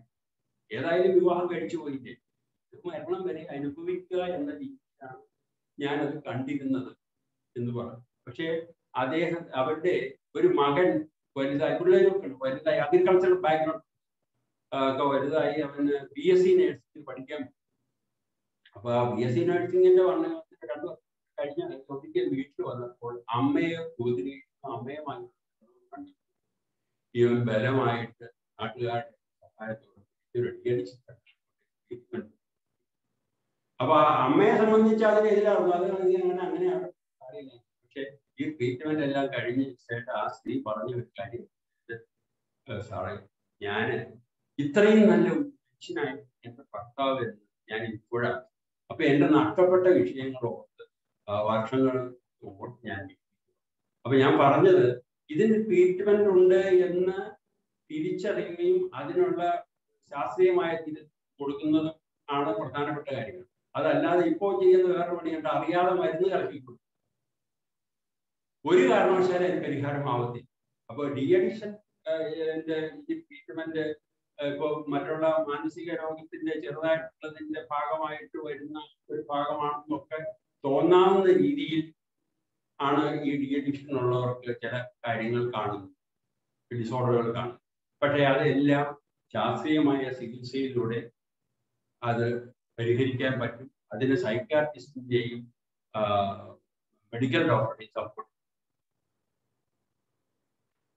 കാരണം ലിവർ അങ്ങനെയുള്ള സിസ്റ്റത്തിനെ ബാധിക്കുന്ന മെഡിക്കൽ സപ്പോർട്ടിലൂടെയും അതെല്ലാം മാനസികമായി വരുന്ന ചില കാര്യങ്ങൾ സൈക്കാട്രിസ്റ്റിന്റെയും ചികിത്സയിലാണ് അത് നേരെയാക്കാൻ. അതിന് ടെക്നിക്കലായിട്ടുള്ള സംവിധാനങ്ങളുണ്ട്. വേൾഡ് ഹെൽത്ത് ഓർഗനൈസേഷൻ അംഗീകരിച്ച ചില ചികിത്സാ നടപടികളുണ്ട്. സാധാരണ അതിനുവേണ്ടി മെന്റൽ ഹോസ്പിറ്റലുകൾ ചെയ്യുന്ന മാതിരി സമീപനങ്ങളുണ്ട്. അതൊന്നും അല്ല. കാരണം അദ്ദേഹത്തിനെ മദ്യം കഴിക്കാതിരിക്കുന്ന അവസരത്തില് ഉള്ള അവസരം ഉണ്ടാക്കുകയും അതുവഴി അന്നുണ്ടായ സാമൂഹ്യ ജീവിതത്തിൽ, കുടുംബ ജീവിതത്തിൽ ഉണ്ടായ ബുദ്ധിമുട്ടുകൾ അദ്ദേഹത്തെ മനസ്സിലാക്കി കൊടുക്കുകയും ദൈനംദിന ജീവിതത്തിൽ ഉണ്ടാക്കി കൊടുക്കുകയുമാണ് ഈ 30 ദിവസം ചികിത്സാവിധി കൊണ്ട് ചെയ്യുന്നത്. അത് കഴിഞ്ഞാലുള്ള ഫോളോ അപ്പ് എല്ലാം വരുന്നത് വളരെ ശ്രദ്ധിച്ച് കൈകാര്യം ചെയ്താൽ തീർച്ചയായും ഈ പറയുന്ന ആൽക്കഹോളിക് അബ്യൂസ് കൊണ്ടുണ്ടാകുന്ന പ്രശ്നങ്ങൾ പരിഹരിക്കാൻ പറ്റുമെന്ന് ഞാൻ മനസ്സിലാക്കുന്നത്. അത് ഈ കുടുംബജീവിതത്തിന്റെ തകർക്കുന്ന ഒരു ഘടകമാണ്. അത് നേരെയാക്കാൻ പറ്റുമെന്ന് ഞാൻ അതിനുവേണ്ടിയാണ് എക്സാമ്പിൾ.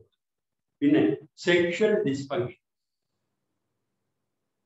അതായത് രണ്ടുപേർക്കും ഇഷ്ടമായ ഏത് സെക്സ്വൽ പ്രവൃത്തികളും കുഴപ്പമില്ല. പക്ഷേ ഒരാൾക്ക് ഇഷ്ടമല്ലാത്ത മറ്റൊരാള് നിർബന്ധിച്ച് അനുഭവിക്കുന്ന ഒരു ഭാഗം എന്ന് പറയുന്നത് വിവാഹ ജീവിതത്തിൽ ഈ പറയുന്ന ബോണ്ടിങ്ങിനെ ഒക്കെ ബാധിക്കുന്ന ഭാഗമായിട്ട് വരും. ഒന്നത്. രണ്ട്, സാധാരണയായി കാണുന്ന പ്രശ്നങ്ങളുണ്ട്. എറക്ടൈൽ ഡിസ്ഫങ്ഷൻ, ഇമ്പോർട്ടൻസ്, ഇതെല്ലാം അൺനാച്ചുറൽ സെക്ഷൽ റിലേഷൻസ് ഒക്കെ ഉണ്ട്. പക്ഷെ ഇതൊന്നും പരസ്പരം അങ്ങോട്ടും ഇങ്ങോട്ടും ബ്ലെയിം ചെയ്തിട്ടോ പരിഹസിച്ചത് കൊണ്ടോ ഇന്നും അതിന് സൈക്കാട്രിക് ട്രീറ്റ്മെന്റ്, സൈക്കോതെറാപ്പി ആവശ്യമായ കേസുകൾ വേണ്ടി. ഓക്കെ, അടുത്തത് പേഴ്സണാലിറ്റി ഡിസോർഡേഴ്സ്. ഈ പേഴ്സണാലിറ്റി ഡിസോർഡേഴ്സ് വരുമ്പോൾ സൈക്കോപാത്തിക് ആയിട്ടുള്ള വ്യക്തികളാണ് എങ്കിൽ അത് നേരെയാക്കി എടുക്കാൻ ബുദ്ധിമുട്ടുള്ള കാര്യങ്ങളാണ്. അതിന് സൈക്കോതെറാപ്പിയിലൂടെ ആണ് ഇനിയൊരു പ്രതീക്ഷയുള്ളത്. പക്ഷെ അത് കൂടുതൽ കലുഷിതമാക്കുന്നു. അതിനുള്ള ഭാഗങ്ങൾ വലിയ കാരണം എന്നാന്ന് വെച്ച് കഴിഞ്ഞാൽ ഒന്നിനും അവനവന്റെ സുഖം മാത്രം താല്പര്യമായി വരുന്ന ഒരു വ്യക്തി, അത് ആ ലൈംഗിക ജീവിതം തന്നെ മാറ്റി പാർട്ടി അത് ഭയങ്കരമായ പേടിയും ഇതുമായിട്ട് മാറുന്ന സാഹചര്യം. അപ്പൊ അതുകൊണ്ട് പേഴ്സണാലിറ്റി ഡിസോർഡർ ഒരു ഗൗരവമുള്ള വിഷയമാണ്. അത് വന്നാൽ അത് പരിഹരിക്കുക എന്ന് പറയുന്നത് വളരെ ഡിഫിക്കൽറ്റി ആയിട്ടുള്ള കാര്യം. പിന്നെ അടുത്തതാണ് ഡൊമസ്റ്റിക് വയലൻസ്. നിയമം കൊണ്ട് 2005 protection of human domestic violence എന്നൊക്കെ പറഞ്ഞ നിയമം വന്നിട്ടുണ്ട്. അതിന് എല്ലാവിധ സഹായങ്ങളും സ്ത്രീകൾക്ക് ചെയ്തു കൊടുക്കുന്നുണ്ട്. അതൊക്കെ പക്ഷേ ഈ ഡൊമസ്റ്റിക് വയലൻസ് പറയുന്നത് ഇച്ഛാശക്തിയോടെ പ്രതിരോധിക്കാൻ സ്ത്രീകൾ തയ്യാറാവുക,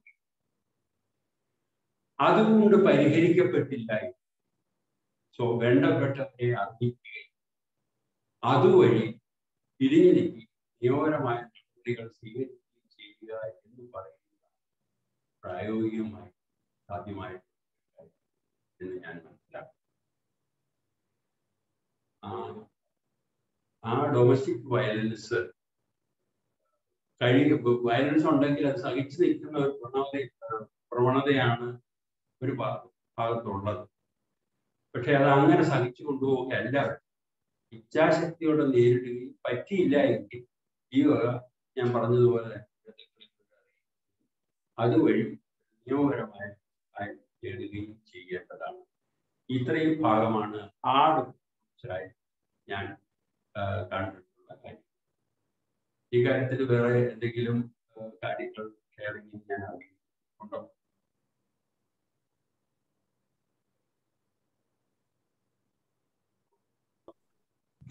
സാറ് കംപ്ലീറ്റ് ചെയ്തോ?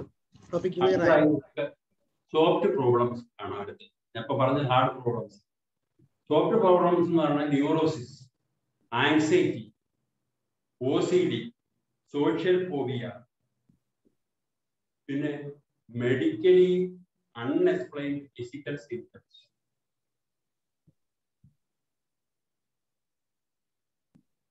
അപ്പോ ഈ വക കാര്യങ്ങൾ ഉണ്ടെങ്കിൽ, അതായത് OCD, ആൻസൈറ്റി കൊണ്ടുവരുന്ന കാര്യങ്ങൾ, അതുപോലെ തന്നെ ഒബ്സസീവ് കമ്പൽസീവ് ഡിസോർഡർ, ഇതൊക്കെ എല്ലാവർക്കും അറിയാവുന്നതാണ്. ഉൾപ്പെടെയുള്ള ഈ പാർട്ടിസിപ്പൻസിനൊക്കെ അറിയാവുന്ന കാര്യങ്ങളാണ് എൻ്റെ വിശ്വാസം. അതായത് ചെയ്യുന്ന കാര്യങ്ങൾ പഠിപ്പിക്കാൻ പറ്റിയുള്ള കാര്യങ്ങൾ, പിന്നെ 4 പേരുടെ മുമ്പിൽ രക്ഷപ്പെടാനുള്ള പേടി, ഇതൊക്കെ കഴിഞ്ഞൊരു ദിവസം നമ്മുടെ ഡോക്ടർ ജയൻസ് നമ്പൂരി സാറ് വളരെയധികം എക്സ്പ്ലെയിൻ ചെയ്തതാണ്. പക്ഷെ ഈ വക കാര്യങ്ങൾ വരുന്ന ഈ ന്യൂറോസിസ് സംബന്ധമായ അസുഖങ്ങൾ വന്നു കഴിഞ്ഞാൽ അതിന് തമ്മിൽ അങ്ങോട്ടും ഇങ്ങോട്ടും ബ്ലെയിം ചെയ്യാതെ കൗൺസിലിംഗ് സൈക്കോളജിസ്റ്റുകളെ തന്നെത്താൻ പരിഹരിക്കാൻ പറ്റിയ സൈക്കോളജിസ്റ്റിനെ അത് പരിഹരിക്കാനുള്ള ശ്രമം നടത്തേണ്ടതാണ്. അതല്ലാണ്ട് അങ്ങോട്ടും ഇങ്ങോട്ടും ബ്ലെയിം ചെയ്യുന്ന ആൾക്കാർ ഈ ന്യൂറോസിസ് ആയിട്ട് വിഷയങ്ങളുണ്ട്. ആർക്കും പിടികിട്ടിയാലും ദമ്പതികൾക്ക് മാത്രമേ പിടികിട്ടൂ. മറ്റുള്ളവർ പറയും വേറെ സാഹചര്യങ്ങളുടെ പുറത്താണ്, അതല്ലെങ്കിൽ മറ്റുള്ള ഇതാണ്, അമ്മായിയമ്മയുടെ പെരുമാറ്റത്തിൽ വന്നതാണ് ചിലപ്പോൾ പറയുമായിരുന്നു. പക്ഷെ ഇതിനകത്ത് വിഷയം എന്താണെന്ന് വെച്ച് കഴിഞ്ഞാൽ അത് ദമ്പതികൾ തന്നെ മനസ്സിലാക്കി വലിയ പരസ്യം മറ്റുള്ളവർ കൊടുക്കാതെ പറയുന്ന കൗൺസിലിംഗ് പോലെ സൈക്കോതെറാപ്പി. ഇത് സൈക്കോതെറാപ്പി വേണമെന്നില്ല, കൗൺസിലിംഗ് സൈക്കോളജിസ്റ്റിനെ കണ്ടാലും അത്. പിന്നെ ഡിപ്രസീവ് ഡിസോർഡർ, അതായത് മെൻസുറേഷനുമായിട്ട് വീട് വേരിയ സ്ത്രീകൾ സാധാരണ അത് ഇങ്ങനെ ഇതുമായി ബന്ധപ്പെട്ട ഒരു കാര്യമാണ്. എൻ്റെ പിന്നെ ഇതിങ്ങനെ ഒരു വിഷയം ഉള്ളതാണ് എന്ന് തിരിച്ചറിഞ്ഞുകൊണ്ട് അത് പരിഹരിക്കാനുള്ള ശ്രമം നടത്താതെ ബ്ലെയിം ചെയ്യുകയോ കുറ്റപ്പെടുത്തുകയോ സ്വന്തം ആഗ്രഹത്തിൽ നേടാൻ ചില പ്രവർത്തനങ്ങൾ കൂടുതൽ സാമ്പത്തിക വഷളാണ്. അതായത് നമ്മൾ ആദ്യം പറഞ്ഞ വൈകാരികമായ 3 കാര്യങ്ങൾക്ക് തടസ്സം വരും. ഇന്റിമസി, സെക്യൂരിറ്റി ആൻഡ് ബോണ്ടിങ്, ഇത് തടസ്സം വരും. അപ്പൊ അത് പിന്നെ അതിന് പ്രധാനപ്പെട്ട ഒരു കാര്യമാണ് ഹൈലി സെൻസിറ്റിവിറ്റി ഉള്ള ആൾക്കാർ. ഒരാൾക്ക് സെൻസിറ്റിവിറ്റി കുറവായി. ഈ സെൻസിറ്റിവിറ്റി എന്ന് പറയുന്നത് ചെറിയ വിഷയങ്ങൾ പോലും ഉണ്ടാക്കുന്ന ചില വ്യക്തികൾ അത് ഈ വിഷയങ്ങൾ, പക്ഷെ അത് മനസ്സിലാക്കി പരസ്പരം മനസ്സിലാക്കി അതിനെ നേരിട്ട്. 2 ഇൻട്രോവേർട്ട് ആൻഡ് എക്സ്ട്രോവേർട്ട്, അതായത് അന്തർദർശിനി ആൻഡ് ബാഹ്യദർശിനികൾ എന്ന് പറയും. അതായത് ഇപ്പൊ ഉദാഹരണത്തിന് പുറത്തിറങ്ങി മറ്റുള്ളവരോടൊക്കെ പെരുമാറാനും കൂടുതൽ ഇടപെടുന്നതിനും ഒക്കെ തടസ്സമുള്ളത് ചില വ്യക്തിത്വങ്ങൾ അങ്ങനെയെല്ലാം പുറത്തിറങ്ങിയ മറ്റുള്ള കൂട്ടുപിടിക്കുന്നതിനും സംസാരിക്കുന്നതിനും മറ്റും ഒക്കെ ഭയങ്കര താല്പര്യമാണ്. അതൊരു ഭയങ്കര 5 മിനിറ്റ് സംസാരിച്ചു കഴിഞ്ഞാൽ 5 കൊല്ലത്തെ പരിചയമുണ്ടാക്കുന്ന പ്രകൃതമുള്ളതായ ചില ആൾക്കാർ. ഇത് പുറത്താരോടും സംസാരിക്കുകയില്ല, വളരെ ഇതായിട്ട് അഥവാ പുറത്ത് വീണ് കഴിഞ്ഞാൽ വെള്ളത്തിൽ നിന്ന് പിടിച്ച് കരക്കിട്ട മീൻ്റെ മാതിരി വരുന്ന ചില സ്വഭാവവിശേഷങ്ങളുള്ള വ്യക്തിത്വം. അപ്പൊ അങ്ങനെ വ്യത്യസ്തമായ സ്വഭാവവിശേഷമുള്ള ആൾക്കാർ ഒന്നിച്ചു ചേർന്നാൽ ഈ വരുന്നതായ പ്രശ്നങ്ങൾ വലിയ ഇതാണ്. അതായത് ഒബ്സെക്ഷൻ പേഴ്സണാലിറ്റീസ് ആണ്. എനിക്കറിയാം, എൻ്റെ ഒരു സുഹൃത്ത്, ഞാൻ ഹോസ്റ്റലിൽ ഡിഗ്രിക്ക് പഠിച്ചുകൊണ്ടിരിക്കും. അദ്ദേഹത്തിന് ഈ പറഞ്ഞ ഒബ്സസീവ് പേഴ്സണാലിറ്റി ഉണ്ട്. അതായത് അദ്ദേഹം മുറിയെല്ലാം വൃത്തിയാക്കി ഷീറ്റെല്ലാം ചുളുക്കമില്ലാണ്ട് എടുത്ത സാധനങ്ങൾ അവിടെ എല്ലാം ഇങ്ങനെയുള്ള ഭയങ്കര വൃത്തികളുടെയാണ് ഒരു കാര്യം. അപ്പൊ അദ്ദേഹം കോളേജ് കുട്ടിക്ക് വന്നു കഴിഞ്ഞാൽ ഹോസ്റ്റലിലേക്ക് വന്നാൽ എല്ലാവരും മുറി ചിലപ്പോൾ ഒരാളുടെ മുറിയിലേക്ക് മറ്റൊരാൾ കയറി പോകും. ഇയാൾ ഈ മുറി കൂട്ടിയിട്ടിട്ട് പറ്റും. അതെല്ലാം കഴിഞ്ഞ് എല്ലാവരും പഠിക്കണ ആ ഒരു ഇതിന്റെ കഴിഞ്ഞ സമയത്ത് അപ്പൊ അദ്ദേഹം പറഞ്ഞതെന്ന് വെച്ചാൽ മറ്റൊരാൾ മുറിക്കാത്ത. അപ്പോ ഭാഗ്യവശാല എനിക്ക് എൻ്റെ ഒരു റിലേറ്റീവിന്റെ ഭാര്യയുടെ അനിയത്തിയാണ് അദ്ദേഹം. അപ്പൊ ഞാൻ ബൈ ചാൻസിന് ഇവരെ കണ്ട് ഒരു വീട്ടിൽ എങ്ങനെയാണ് നിങ്ങളുടെ ഇദ്ദേഹത്തിന് ഇങ്ങനെ ഒരു ക്വാളിറ്റി ഉണ്ടായിരുന്നു. എന്താ സാറേ, ഞാൻ ഒരിക്കലും ഈ വക വൃത്തികെട്ട ഇല്ലാത്ത ആളാണ്. എടുത്ത ഒരു സാധനം ഒരിടത്ത് നിൽക്കത്തില്ല, മനസ്സിലായി. പക്ഷെ ഞങ്ങൾ ആദ്യം ഭയങ്കരമായ വിഷമത്തിലായി, അടിയിലായി എന്ന് പറയണ്ട. പക്ഷെ അത് നല്ലതാണ് എന്ന് കണ്ടുകൊണ്ട് ഞാനും കുറെ അങ്ങ് അക്സെപ്റ്റ് ചെയ്യാൻ. അപ്പോ അദ്ദേഹം കുറെ പരിഗണനയുണ്ട്. അപ്പൊ അതുകൊണ്ട് ഇപ്പൊ വളരെ സന്തോഷം. എനിക്കില്ലാത്ത ചില ഗുണങ്ങൾ അക്വയർ ചെയ്യാൻ പറ്റുകയും അദ്ദേഹത്തിന്റെ ആദ്യത്തെ കുറവും വന്നു. ഇപ്പൊ ഞങ്ങൾ സന്തോഷമായി. ഇപ്പൊ ഞാൻ പറഞ്ഞ ഈ പറയുന്ന ഇൻട്രോവേർട്ട്, എക്സ്ട്രോവേർട്ട്, സെൻസിറ്റീവ്നെസ്, പേഴ്സണൽ വ്യക്തിപരമായ വ്യത്യാസങ്ങളൊക്കെ ഇത് മുൻകൂട്ടി അറിയാനോ. നമ്മൾ കണ്ടു ഉയരം, മറ്റ് സാഹചര്യങ്ങള്, സാമ്പത്തികം, ഇതെല്ലാം നോക്കിയാണ് നമ്മൾ വിവാഹത്തിലേക്ക് വരും. പക്ഷെ വിവാഹ ജീവിതത്തിലേക്ക് വരുന്ന സമയത്താണ് ഈ വക കാര്യങ്ങൾ മനസ്സിലാക്കുന്നത്. അങ്ങനെ വരുന്ന അവസ്ഥ യാതൊരു കാരണവശാലും അങ്ങോട്ടും ഇങ്ങോട്ടും വഴി പറയുകയോ കളിയാക്കുകയോ ചെയ്യാതെ കാര്യങ്ങൾ മനസ്സിലാക്കി അതിനെ ഡീല് ചെയ്യാൻ കഴിവുണ്ടാകുകയും ഈ പറയുന്ന ലഘുവായ പ്രോബ്ലംസിന്റെ നല്ലത്. അതുകൊണ്ട് കഴിയുന്നില്ല ഒരു കൗൺസിലിംഗ് സൈക്കോളജിസ്റ്റ് നേരെയാക്കാനുള്ള ശ്രമം ഉണ്ടാക്കുകയാണ് വേണ്ടത്.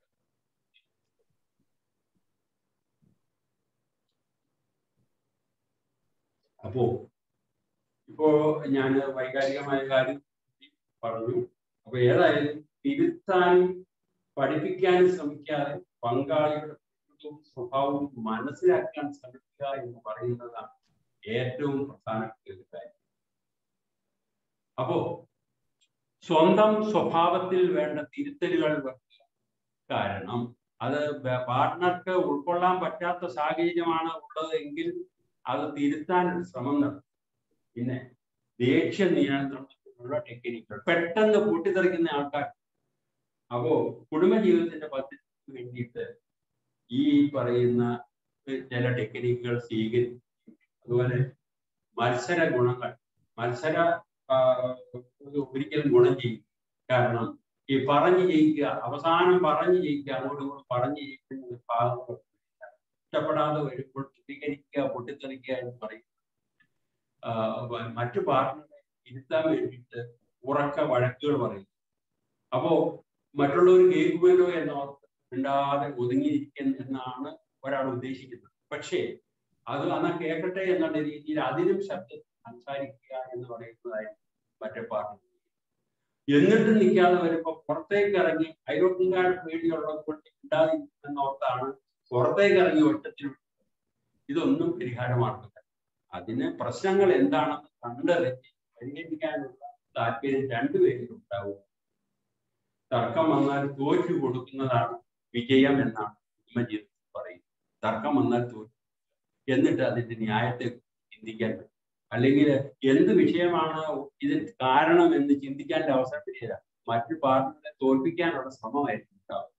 അതുകൊണ്ട് ആ സമയത്ത് തന്റെ ഭാഗത്താണ് പ്രശ്നമെങ്കിൽ ഒരു സോറി പറയാൻ, അതല്ല മറ്റു പാർട്ട്ണർ ഭാഗത്താണ് പ്രശ്നമെങ്കിൽ മൗനം വീക്ഷിക്കുകയും ചെയ്താൽ കുറെ പ്രശ്നങ്ങൾ അവിടെ ഒതുങ്ങും. പിന്നീട് അല്ലാത്ത സമയത്ത് കാര്യമായി പറഞ്ഞു മനസ്സിലാക്കി കൊടുക്കുക എന്ന് പറയുന്നത് കുടുംബജീവിതത്തിന്റെ സക്സസ്സായി കാണാൻ കഴിയും. പിന്നെ തർക്കങ്ങൾ പരിഹരിക്കാൻ ബന്ധുക്കളുമായി ഷെയർ ചെയ്യുക. ഇത് പ്രധാനപ്പെട്ട കാര്യം. നമുക്ക് ഒരു പ്രശ്നമുണ്ട്, അത് പരിഹരിക്കപ്പെടുന്നില്ല എങ്കിൽ പിന്നെ നമുക്ക് വേണ്ടപ്പെട്ട ആളോട് അത് തുറന്നു പറയുക എന്ന് പറയുന്നത് കൂടുതൽ വഷളാണ്. കാരണം എനിക്ക് ഏറ്റവും ഇഷ്ടപ്പെട്ട എൻ്റെ ആള് എൻ്റെ ഒരു കുറ്റം മറ്റൊരാളോട് പറയുന്നു എന്ന് പറയുന്നത് വളരെ വൈകാരികമായ ബുദ്ധിമുട്ടുണ്ടാകും. അതുകൊണ്ട് സ്വന്തം മറ്റുള്ളവരോട് പരിഹരിക്കാൻ ഷെയർ ചെയ്യാനും തന്നെ ഷെയർ ചെയ്യാൻ നോക്കി നടക്കാതെ വന്നാൽ ഈ പറയുന്ന കൗൺസിലിംഗ് പോലെയുള്ള കൗൺസിലിംഗ് സമീപിക്കുക ആണ്. അതായത് സ്വന്തമായി പരിഹരിക്കാൻ പറ്റുന്ന പ്രൊഫഷണൽ സഹായം.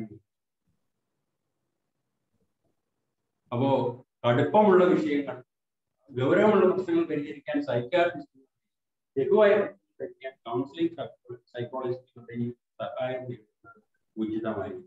ശരിയായ പ്രൊഫഷണൽ സഹായം ലഭ്യമായ ഭൂരിപക്ഷം ദമ്പതികളുടെയും പ്രശ്നങ്ങൾ പരിഹരിക്കാൻ പറ്റും എന്നതാണ് സാധിക്കുന്നതാണ് നിഗമനത്തിലാണ് ഞാൻ വിഷയം കണ്ടുപിടിക്കുന്നത്.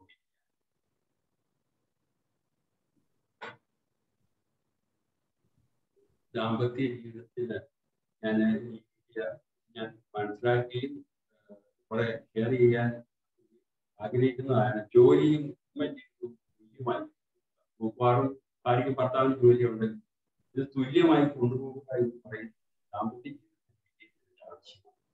അത് എങ്ങനെ വേണമെന്ന് പ്രശ്നങ്ങൾ വലിച്ചു നീട്ടാതെ ക്ഷമിക്കാനും സഹിക്കാനും നിയന്ത്രിക്കാനും കാര്യം എന്ന് പറയുന്നത് ഓരോ പ്രഭാതവും ഓരോ പുതിയ ദിവസമാണ്. തലേ ദിവസത്തെ വഴക്കുകളും മറ്റതെല്ലാം അന്ന് തന്നെ പരിഹരിക്കാനുള്ള ഒന്നാണ്. അന്ന് പിറ്റേ ദിവസം വീണ്ടും വിഷയങ്ങൾ ഉണ്ടാക്കുമോ അല്ലെങ്കിൽ, കാരണം മറ്റു സാഹചര്യത്തിൽ വ്യത്യസ്ത സാഹചര്യത്തിൽ വന്നിട്ടുണ്ട്. അപ്പോ അന്നന്ന് പ്രശ്നങ്ങൾ അന്നന്ന് ബെഡ്റൂമിൽ വരുമ്പോൾ തന്നെ പരിഹരിക്കും. പിറ്റേ ദിവസം ഇന്നത്തെ പ്രശ്നം നാളെ കൂടി അവൻ പരിഹരിക്കാൻ ഒത്തിരി. അപ്പൊ അതുകൊണ്ട് വൈകാരികമായി കൺട്രോൾ അല്ലാത്ത സമയമാണ് ബെഡ്റൂമിലെ സമയങ്ങൾ. അവിടെ ഇത് ചർച്ച ചെയ്ത് പരിഹരിക്കാനുള്ള ഒരു അവസരം ഉണ്ടാകുന്നത് വലിയ പ്രാധാന്യം എന്ന് പറയും. അതിനുള്ള ശ്രമം ഉണ്ടാവുക എന്ന് പറഞ്ഞുകൊണ്ട് ഞാൻ ഈ ഒരു ചർച്ച ഇക്കാര്യത്തിൽ നമ്മുടെ ജീവശാസ്ത്രപരവും വൈകാരികവുമായ കാര്യങ്ങളാണ് ചർച്ച ചെയ്യുന്നത്. ഈ കാര്യങ്ങളിലൊക്കെയാണ് ഞാൻ ഉദ്ദേശിച്ചത്. അതിൽ നിങ്ങളുടെ അഭിപ്രായവും കൂടെ ഉണ്ട്. കൂടുതൽ കാര്യങ്ങളുണ്ടെങ്കിൽ അതും ചേർക്കാം.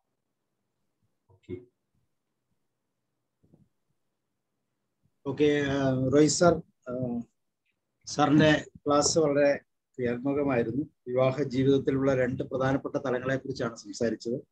ഒന്ന്, ജീവശാസ്ത്രപരമായിട്ടുള്ള പ്രധാനപ്പെട്ട ഘടകങ്ങൾ വൈവാഹിക ജീവിതത്തിലേക്ക് കടന്നു വരുമ്പോൾ ശ്രദ്ധിക്കേണ്ട ജീവശാസ്ത്രപരമായ ഘടകങ്ങൾ.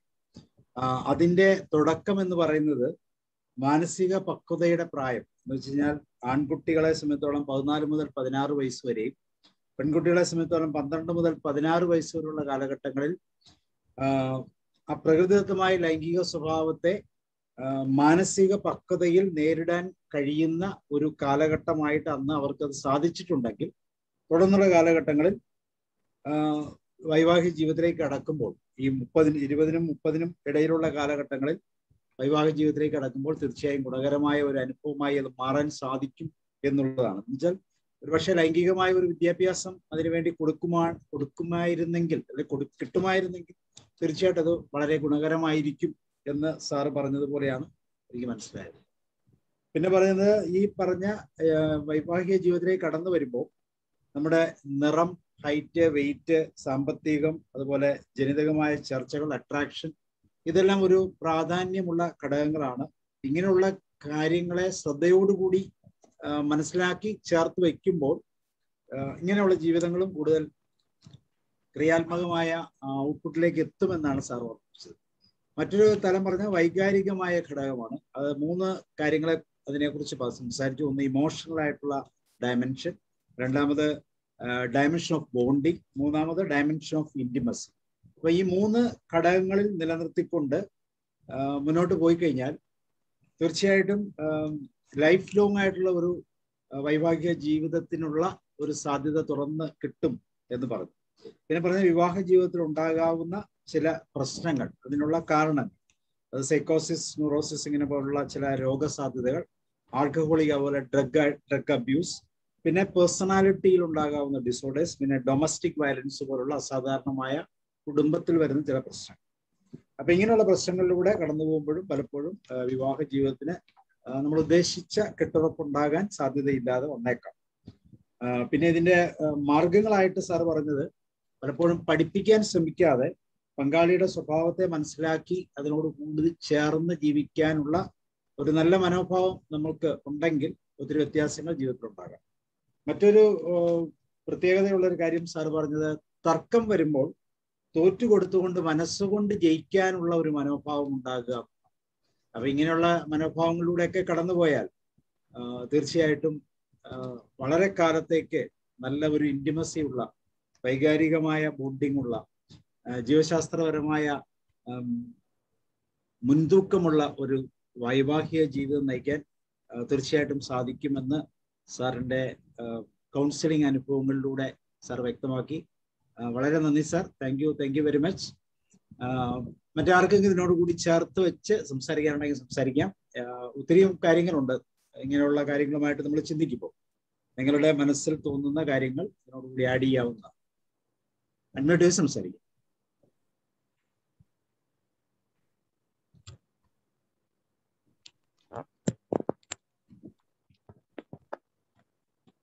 ഓക്കെ സാറേ, ഞാൻ ഇതിൻ്റെ അകത്ത് ഒന്ന് ആഡ് ചെയ്യുന്നത്,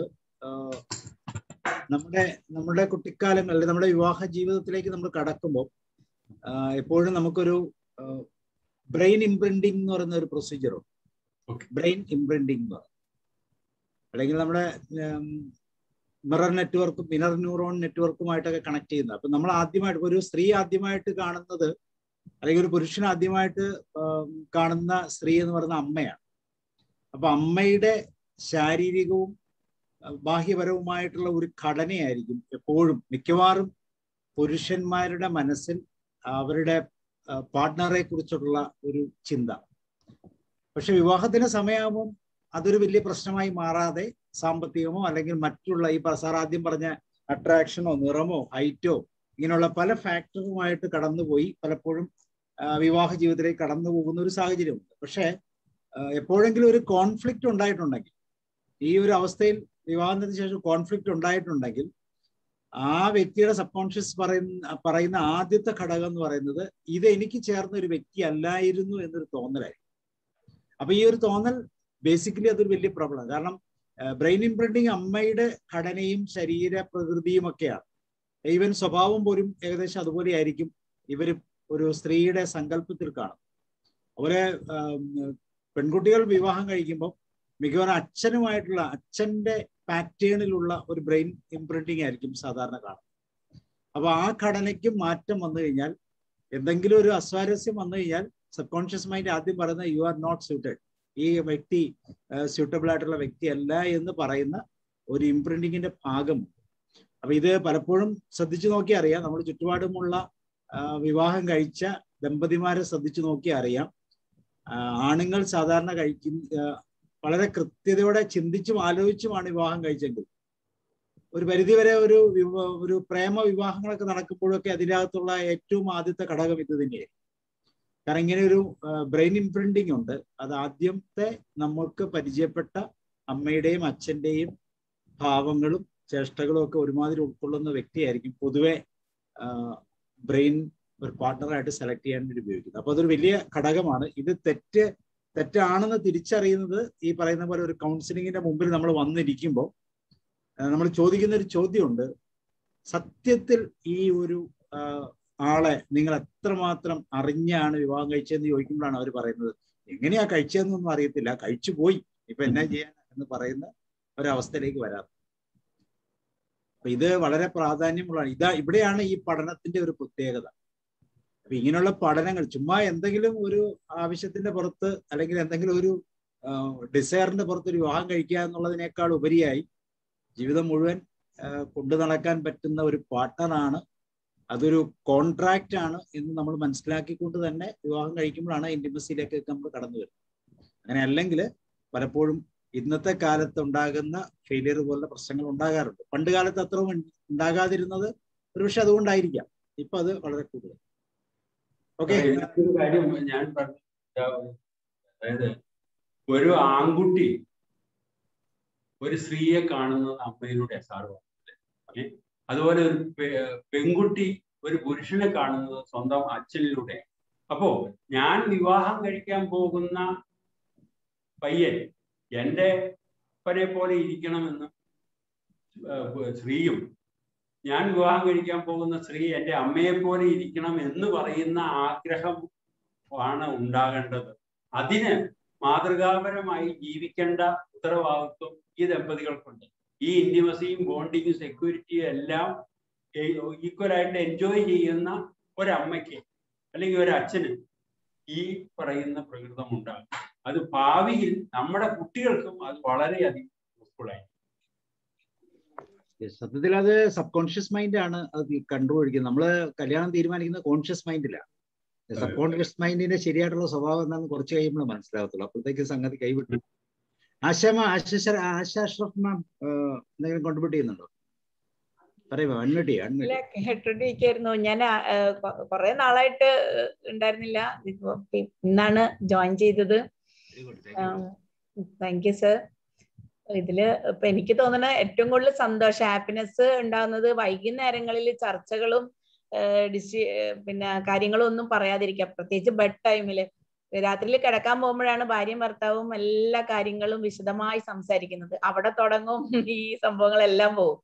അപ്പോ വൈകുന്നേരങ്ങളിൽ ഒരു 6:30 ശേഷം വളരെ സന്തോഷകരമായ കാര്യങ്ങളിലേക്ക് നീങ്ങണം എന്ന് രണ്ടുപേരും തീരുമാനിച്ചു കഴിഞ്ഞാൽ ഹാപ്പി ലൈഫായിരിക്കും. കാരണം പറയാനുള്ളതെല്ലാം ഉച്ചയ്ക്കോ കാലത്തൊക്കെ പറഞ്ഞു തീർക്കണം. ഇതെല്ലാം പണ്ട് മുതലേ എല്ലാവരും ഈ രാത്രി ആവുമ്പോഴാണല്ലോ, ഹസ്ബൻഡ് വരുന്നത് ആ സമയമായിരിക്കും, രാത്രി ആയിരിക്കും ഭാര്യക്ക് പറയാനുള്ളത്, ഭർത്താവിന് പറയാനുള്ളത് രാവിലെ ആയിരിക്കും. അപ്പൊ ഇത് അങ്ങനെയുള്ള കൊണ്ട് വരാം എല്ലാം ജീവിതം മൊത്തം പോകുന്നത് ആ ഒരു രീതിയിലായിരുന്നാണ് എനിക്ക് തോന്നുന്നത് സർ.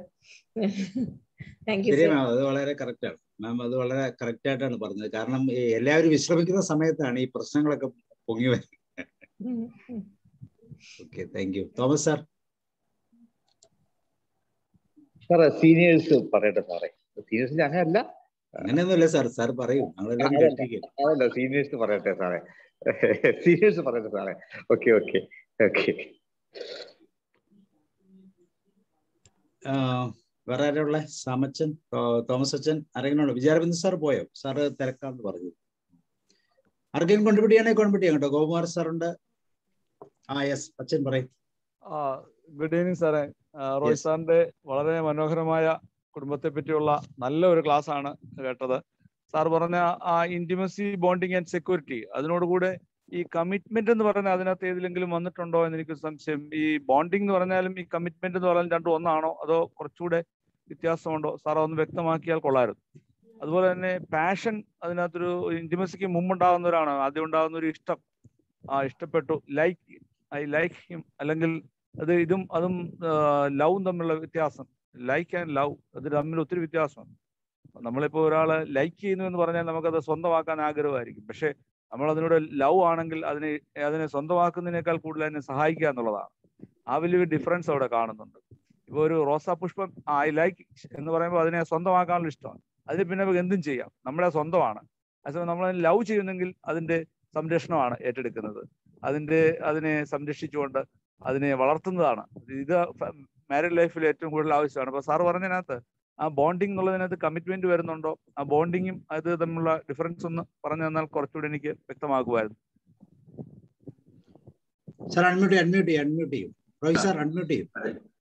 സാറേ, ഞാൻ ഇപ്പൊ പറഞ്ഞ ഇന്റിമസിയുടെ ഭാഗം എന്ന് പറയുന്നത് ജനിതകമായ ഒരു ഭാഗത്തിന്റെ ഘടകത്തിന്റെ ഭാഗമായിട്ട് വരുന്നത്. കാരണം ഒരു പുരുഷനെ ഇഷ്ടപ്പെടുന്നു അല്ലെങ്കിൽ ഒരു സ്ത്രീയെ ഇഷ്ടപ്പെടുന്നു എന്ന് പറയുന്നത് ഒരു വ്യക്തിയുടെ ഇൻട്രസ്റ്റാണ്. അപ്പോൾ ആ ഒരു ഇന്റിമസിയിലൂടെ പോകുമ്പോൾ ബാക്കിയൊന്നും നമുക്ക് കാണാൻ ഒക്കത്തില്ല. പിന്നെ അടുത്ത വരുന്ന ഈ ബോണ്ടിങ്ങിൽ ആ ഇന്റിമസി നമ്മൾ അക്വയർ ചെയ്യുന്നു. പുറമെ നിന്ന് കണ്ടപ്പോൾ തന്നെ ഒരു താല്പര്യം തോന്നി. ഇപ്പൊ ലവ് മാരേജ് ഒക്കെ അങ്ങനെ ആ ഇന്റിമസി, ജനിതകമായ ഒരു ഇന്റിമസിയാണ്, ഒരു കാഴ്ചപ്പാട്. ഈ മനുഷ്യനെ എൻ്റെ ജീവിതത്തിലേക്ക് കൊണ്ടുവന്നാൽ നല്ലതാണല്ലോ എന്ന് തോന്നുന്ന ഒരു ഭാഗം ജനിതകമായ ഒരു കാഴ്ചപ്പാടാണ്. പക്ഷേ അത് കൂടുതൽ ബോണ്ടിങ്ങിലേക്ക് വരുന്നത് ഇണചേരലും അതിനുള്ള ആഹ്ലാദവും ആ സുഖവും അനുഭവിക്കുമ്പോഴാണ്. അപ്പോ ആ ജീവിതത്തിലെ ഈ ഒരു അനുഭൂതിക്ക് കാരണമായ ആ ഒരു ഭാഗമാണ് ഞാൻ ബോണ്ടിങ് എന്ന് ഉദ്ദേശിച്ചത്. ഈ ബോണ്ടിങ്ങിലൂടെ ഉള്ള ബോണ്ടിങ്ങും സെക്യൂരിറ്റിയും, അതായത് ഈ മനുഷ്യനിൽ എൻ്റെ ജീവിതം, ഞാനെല്ലാം എൻ്റെ സ്ത്രീ തന്നെ പറയുകയാണ്, എൻ്റെ എല്ലാം വിട്ട് ഞാൻ ഇന്നലെ കണ്ട ഒരു മനുഷ്യനോടൊപ്പം ജീവിക്കാൻ പറ്റും. അതുപോലെ തന്നെ പുരുഷൻ, എൻ്റെ അമ്മയുടെ സംരക്ഷണത്തിലായിരുന്നു ഞാൻ, ഇനി എല്ലാം ഇവളാണ് എൻ്റെ എല്ലാ കാര്യങ്ങളും നോക്കേണ്ടത് എന്ന് തോന്നുന്ന ഒരു ഭാഗം ഉണ്ട്. ഇതിനകത്ത് നിന്നുകൊണ്ട് അതിന് പറ്റിയ പ്രധാനപ്പെട്ട ഒരു കാര്യമാണ് ഇന്റിമസി. അതായത് അദ്ദേഹത്തിന്റെ പ്രസൻസ് എപ്പോഴും എനിക്ക് ഉണ്ടാവണം, അല്ലെങ്കിൽ അവളുടെ പ്രസൻസ് എപ്പോഴും ഉണ്ടായിരിക്കണം, അവളുടെ ശബ്ദം കേൾക്കണം, അവളുടെ സാമീപ്യം എപ്പോഴും വേണം. ഇത് ഇപ്പം മറ്റേ ആശാ മാഡം പറഞ്ഞതുപോലെ ജോലിക്കൊക്കെ പോയിച്ചു വരുമ്പോൾ വൈകുന്നേരമാണ് കാത്തിരിക്കുക ഈ പറയുന്ന ഇന്റിമസിയും ബോണ്ടിങ്ങും വേണ്ടിയിട്ട്. അതുപോലെ തന്നെ പുരുഷനും ആഗ്രഹിക്കുന്നുണ്ട്. അപ്പോ അല്ലാത്ത ചില കാര്യങ്ങൾ വരുമ്പോൾ ബുദ്ധിമുട്ടുണ്ടാക്കുന്ന കാര്യമാണ് ആശാ മാഡം പറഞ്ഞത്, ശരിയാണത്. അപ്പോ അതിന് തടസ്സം വരുക, അതായത് കാണണമെന്ന ആഗ്രഹം പകല് കാണാതിരുന്നല്ലോ, അപ്പൊ വരുമ്പോൾ കാണാനുള്ള ആ സ്നേഹത്തില് ഈ ബുദ്ധിമുട്ടുകൾ ഷെയർ ചെയ്യുക. അപ്പൊ അത് എന്തും ആ ഒരു ബുദ്ധിമുട്ട് ഷെയർ ചെയ്യുമ്പോൾ ഒരു വ്യത്യാസം വരുന്നു. പിന്നീട് ഫർദറുള്ള ബോണ്ടിങ്ങിനും അതൊരു തടസ്സമായിട്ട് വരും. അപ്പൊ ഇങ്ങനെ പോയി കഴിഞ്ഞാൽ എൻ്റെ കാര്യം ഘട്ടത്തിലാണല്ലോ, സെക്യൂരിറ്റി ഇല്ലായ്മ തോന്നുന്നു.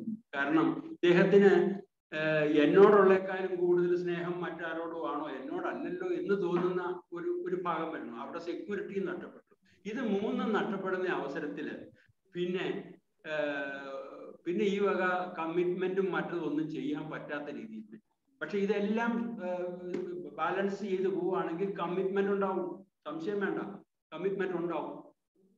അപ്പോ പ്രധാനപ്പെട്ട ഈ വൈകാരികമായ ഈ ബന്ധം വേറെ ഒന്നിനുമില്ല. ബാക്കി ഈ പറയുന്ന കുട്ടികളെ വളർത്തുന്നതിനും കുട്ടികളുടെ ഭാവി നിർണ്ണയിക്കണ വിദ്യാഭ്യാസവും ഈ കുടുംബത്തിന്റെ സ്നേഹവും എല്ലാം നിലനിൽക്കുന്നത് ഈ പറയുന്ന 3 കാര്യങ്ങളിലൂടെ ദമ്പതികൾ വരുമ്പോഴാണ്. അതുകൊണ്ടാണ് ഞാൻ അതിനകത്തൊരു പ്രാധാന്യമായി കണ്ടത്. Okay, thank you sir. ഞാൻ ഒരു കാര്യം വിട്ടുപോയി. റോയ് സാറിന്റെ ക്ലാസ്സിന്റെ ഒന്നും പറഞ്ഞില്ല. ഞാൻ വളരെ ഭംഗിയായിട്ടാണ് സാർ ആ ഒരു കാര്യങ്ങൾ പറഞ്ഞു തന്നത്, 1 by 1 ആയിട്ട് ബയോളജിക്കലായിട്ടും. അതോടൊപ്പം തന്നെ സാബു സാറ് അത് ഒന്നും കൂടി അതിന്റെ ഒരു റീക്യാപ്പ് ചെയ്തപ്പോ അതൊന്നും കൂടി ഉറക്കുക ചെയ്തത്. അത് വളരെ സന്തോഷം തോന്നുന്നു. കാരണം ആ കുട്ടികളുടെ വൈകാരികമായ മാനസിക പക്വത ബോയ്സിന് 14 to 16 മറ്റേത് 12 to 16 തന്നെയല്ലേ സാറേ? ഞാൻ എഴുതിയതിൽ വ്യത്യാസമില്ലല്ലോ. സാർ പറഞ്ഞു തന്നെ ഞാൻ റിപ്പീറ്റ് ചെയ്യുന്നു. ഓക്കെ. അത് അപ്പോ അല്ല, അത് ഞാൻ കേട്ടിട്ടുണ്ടായിരുന്നില്ല. ഞാൻ 5 മിനിറ്റ് വൈകിട്ടാണ് അപ്പൊ അത് കിട്ടിയില്ലായിരുന്നു. അപ്പൊ എനിക്ക് അപ്പോ അതെല്ലാം വളരെ ഭംഗിയായിട്ടാണ് സാർ തന്നത്. വളരെ ശരിക്കും പറഞ്ഞാൽ അത് ഒരു നമുക്ക് ആലോചിച്ച് ചെയ്യേണ്ട കാര്യങ്ങളാണെന്ന് തോന്നുന്നു. കുട്ടികൾക്ക്, ഇനി വരുന്ന കുട്ടികൾക്കൊക്കെ ഈ ഒരു പക്വത കൊടുക്കേണ്ട സമയമായി എന്ന് തോന്നുന്നു. എന്തായാലും thank you sir, thank you very much. ഇങ്ങനെ ഒരു ക്ലാസ് തന്നതിന് നന്ദി സർ. ഇപ്പൊ എല്ലാ ക്ലാസ്സുകളുടെയും അവസാനം ഈ ക്ലാസ് എടുക്കുന്ന ആള് ഒന്ന് സമ്മറൈസ് ചെയ്യണം. അത് സാറ് ചെയ്യുന്നത് കൊണ്ട് അധികം സമ്മറൈസിങ്ങിന് ആരും പോകാറില്ല. അത് സാറിലൂടെ നമ്മൾ കേൾക്കണം. ഈ കാര്യങ്ങളൊക്കെ ഞാൻ അങ്ങോട്ട് ഷെയർ ചെയ്തോ എന്നുള്ളൊരു ഡൗട്ട് ക്ലിയർ ചെയ്യുന്നത് സാറിന്റെ അവസാനത്തെ വിശകലനം കാണുമ്പോഴാണ് പല ഇതിലും. അതുപോലെ തന്നെ നമുക്ക് എന്തെങ്കിലുമൊക്കെ വിട്ടുപോയിട്ടുണ്ടെങ്കിൽ അതൊന്ന് ഓർക്കാനും, അതുകൊണ്ട് അതുവഴി സാറിന് ഒത്തിരി കാര്യങ്ങൾ പുതുതായിട്ടും ഉണ്ടാക്കി നേടിയെടുക്കാനും പറ്റും. Okay sir, thank U. Okay, വേറെ ജോർജ് സാർ പറയും. ഇന്നത്തെ കാലത്ത് വളരെ പ്രാധാന്യം അർഹിക്കുന്ന ഒരു വിഷയമാണ് ചർച്ച ചെയ്യപ്പെട്ടത്. പ്രധാനമായിട്ടും വിവാഹമോചനങ്ങൾ വളരെ കോമൺ ആയിക്കൊണ്ടിരിക്കുന്ന കാലം. അതിന് പ്രായമോ സാഹചര്യങ്ങളോ നാട്ടുംപുറമെന്നോ എവിടെ ജീവിച്ചു വളർന്നെന്നുള്ളതിനൊന്നും യാതൊരു പ്രസക്തിയും ഇല്ലാത്ത രീതിയിൽ മുന്നേറിക്കൊണ്ടിരിക്കുന്ന ഒരു കാലത്തിലാണ്. ഇന്ന് രാവിലെ ഞാൻ ഒരാളെ കുറിച്ച് എൻ്റെ വേറൊരു സുഹൃത്തിനോട് ഡിസ്കസ് ചെയ്തപ്പോൾ പറയപ്പെട്ട ആ കുട്ടി ഡൈവേഴ്സ്ഡ് ആണെന്ന് പറഞ്ഞു. ഡൈവേഴ്സ് ആകാനുള്ള കാര്യം എന്താന്ന് ചോദിച്ചപ്പോൾ ഹസ്ബൻഡിന്റെ മദ്യപാനം, ഇവർ ഇച്ചിരി ഈഗോയിസം, ഇതെല്ലാം കൂടി വന്നപ്പോഴത്തേക്ക് അവസാനം ഉപേക്ഷിക്കും. ആ ഹസ്ബൻഡ് ഇപ്പം ഒറ്റയ്ക്ക് ഒരു പാരലൈസ്ഡ് ആയിട്ട് കഴിയുകയാണ്. ഇവർ മകനുമായിട്ട് സ്വന്തമായിട്ടൊരു വീട് പോലും ഇല്ലാതെ ഫാദറിനെ ആശ്രയിച്ച് ജീവിക്കുകയാണ്. ഒരു ഹൗസിംഗ് ലോൺ എടുക്കാൻ വേണ്ടി എന്നോട് ചോദിച്ചുകൊണ്ടാണ് ഞാൻ അവരെ പരിചയപ്പെടാൻ ഇടവന്നത്. അപ്പം അവർ ഒരു തരത്തിൽ ഇനി യോജിക്കാൻ ആഗ്രഹിക്കുന്നില്ല. അപ്പം ഇത് വളരെ കോമൺ. എന്താ ശരിക്കും പറഞ്ഞാൽ ആൺകുട്ടികൾ ഇന്ന് വിവാഹം കഴിക്കാൻ ഭയപ്പെടുന്ന ഒരു കാലഘട്ടമാണ്. എന്തോ ഈ കുറച്ചും കൂടെ കൊണ്ട് കഴിയട്ടെ, ഒരു ധൈര്യക്കുറവ് എങ്ങനെയാവും. കാരണം ഡൈവേഴ്സ് ആകരുത് എന്ന് ആഗ്രഹിക്കുന്ന ഒരു ആളെ സംബന്ധിച്ചിടത്തോളം ഇത് ഒരു തീരുമാനം എടുക്കാൻ ഭയം തോന്നുന്ന ഒരു സാഹചര്യം. പെൺകുട്ടികൾക്ക് എന്നാൽ പണ്ടത്തെ പോലല്ല, ഇപ്പൊ ആളുകളുമായിട്ട് കൂടുതൽ മിക്സ് ചെയ്യുന്ന ഒരു ജോലി ചെയ്യുന്ന സ്ഥലത്താണെങ്കിലും വർക്ക് ചെയ്യുന്ന സ്ഥലത്താണെങ്കിലും എല്ലാം കൂടുതൽ മിക്സ് ചെയ്യുന്നവരായതുകൊണ്ട് ഒരു വിവാഹ ജീവിതത്തിലേക്ക് വന്നു കഴിഞ്ഞാൽ തീർച്ചയായും ഒരു ലിമിറ്റേഷൻ ഒക്കെ, പ്രത്യേകിച്ചും പെൺകുട്ടികൾ, ആൺകുട്ടികളാണെങ്കിലും ഉണ്ടായിരിക്കണം. പിന്നീട് അവരങ്ങോട്ട് മറ്റുള്ളവരോട് ഇടപെടുമ്പോൾ മറ്റൊരാളോട്, സുഹൃത്തിനോടോ അല്ലെങ്കിൽ ഒരു നെയ്ബറോടോ അല്ലെങ്കിൽ ഈവൻ ഒരു ഡിസ്റ്റന്റ് റിലേറ്റീവിനോടോ പോലും പെരുമാറിക്കൊണ്ടിരുന്നതിന് ഒരു ലിമിറ്റ് വെക്കണം. കാരണം husband is an important factor. പുള്ളിക്ക് ഇഷ്ടപ്പെടാത്ത ഒരു കാര്യമായിരിക്കും. പുള്ളിക്ക് എപ്പോഴും ഭാര്യ എന്ന് പറയുന്നത് പുള്ളിയുടെ ഒരു സ്വന്തമാണ്, എൻ്റെ മാത്രമാണ്. ആശയപരമായുള്ള യോജിപ്പുകളും അഭിപ്രായ വ്യത്യാസങ്ങളും മറ്റുള്ളവരോട് കൂടുതൽ ഉണ്ടാകുകയും നമ്മൾ ഹസ്ബൻഡിനോട് ഉറഞ്ഞു പോവുകയും ചെയ്യുമ്പോൾ ഈ ഗ്യാപ്പ് കൂടി വരികയും അത് അനാവശ്യമായ ബന്ധങ്ങളിലേക്ക് എത്തിച്ചേരാൻ ഇടയാകുകയും ചെയ്തു. ഞാൻ ഈ അടുത്ത കാലത്ത് ഒരു മണ്ണഞ്ചേരി ബ്രാഞ്ചിൽ നിന്ന് ഒരു ഇഷ്യൂ എന്നോട് വിളിച്ചു പറഞ്ഞു. ഞാൻ ഈ കസ്റ്റമർ കംപ്ലയിൻസ് അറ്റൻഡ് ചെയ്യുന്ന ആളെന്നുള്ള രീതിയിൽ 72 വയസ്സുള്ള ഒരു ഭാര്യയും ഭർത്താവും 72ാമത്തെ വയസ്സിൽ ഒരു ചെക്ക് പാസ്സാക്കിയപ്പോഴത്തേന് വൈഫിന്റെ ലെറ്റർ വന്ന് ഞങ്ങൾ ഡൈവേഴ്സാണ്. അതിന്റെ 2 ആഴ്ച മുമ്പ് രണ്ടുപേരും കൂടെ ഒരുമിച്ച് വന്ന് ഓപ്പറേഷന് വന്ന ആൾക്കാരാ. ഇമ്മീഡിയറ്റ്ലി 72ാമത്തെ വയസ്സിൽ സെപ്പറേറ്റ്. അപ്പം പ്രായം പോലും ഇതിനൊരു വെസ്റ്റേൺ കൾച്ചർ ഒരു അമിതമായിട്ട് നമ്മുടെ ഇങ്ങോട്ട് കയറുന്നുണ്ടോ എന്ന് സംശയിക്കേണ്ടിയിരിക്കുന്നു. പക്ഷെ ഹസ്ബൻഡ് ആ പൈസ എല്ലാം എടുത്തുകൊണ്ട് പോയില്ല, ബാങ്കിൽ തന്നെ ഫിക്സഡ് ഡെപ്പോസിറ്റ് ആയിട്ടതുകൊണ്ട് ഞങ്ങൾ തൽക്കാലത്തേക്ക് അത് ഫ്രീസ് ചെയ്തിട്ടു. അല്ലാതെ ഇപ്പം നമുക്ക് വേറെ ഒന്നും ചെയ്യാൻ പറ്റിയല്ലോ. വളരെ എനിക്കിപ്പോഴും ഈ വിവാഹ കാര്യത്തിൽ എൻ്റെ മനസ്സിൽ നിന്ന് മാറാത്ത ഒരു ഇൻസിഡന്റ് സംഭവിച്ച കാര്യമാണ്. പത്രത്തിൽ വന്നതാണ്. മല്ലപ്പള്ളി അടുത്തുള്ള ഒരു പെൺകുട്ടി ഒരു പുരുഷനുമായിട്ട് ഒരു സാധാരണ കുടുംബത്തിലെ ഒരു മത്തോമക്കാരൻ പെൺകുട്ടി, കാരണം അവർ ദൈവത്തെ അറിഞ്ഞു കൂടുതൽ ജീവിക്കുന്നവരാണെന്നാണ് വിചാരിക്കുന്നത്. ഒരു പയ്യനെ കല്യാണം കഴിച്ച് ഓസ്ട്രേലിയയിൽ പോയി അവർ സന്തോഷമായി ജീവിച്ചു. ഒരു കുട്ടിയുണ്ട്. അതിനുശേഷം ഈ പെൺകുട്ടി സ്നേഹിച്ചുകൊണ്ടിരുന്ന ഒരു പയ്യനെ ആ സ്ഥലത്ത് തന്നെ ജോലിക്ക് കൊണ്ടുവന്നു. അവൻ ആ വീട്ടിൽ നിത്യസന്ദർശകനായിരുന്നു. അവർ തമ്മിലുള്ള നേരത്തെ ഒരു അഫയർ ഉണ്ടായിരുന്നു ഇവനെ കല്യാണം കഴിക്കുന്നതിന് മുമ്പ്. അവസാനം അവർ രണ്ടും കൂടെ ട്രാപ്പ് ചെയ്ത് ഈ സ്നേഹസമ്പന്നനായ ആ ഭർത്താവിനെ വിഷം കൊടുത്ത് കൊന്നിട്ട് ഇപ്പം ആ രണ്ടുപേരും 12 കൊല്ലത്തെ ജയിൽ ശിക്ഷ ആയിട്ട് ന്യൂസിലാൻഡിലോ ഓസ്ട്രേലിയയിലോ മറ്റാണ് ജയിലിൽ കിടക്കുന്നതാണ്. ഓസ്ട്രേലിയ.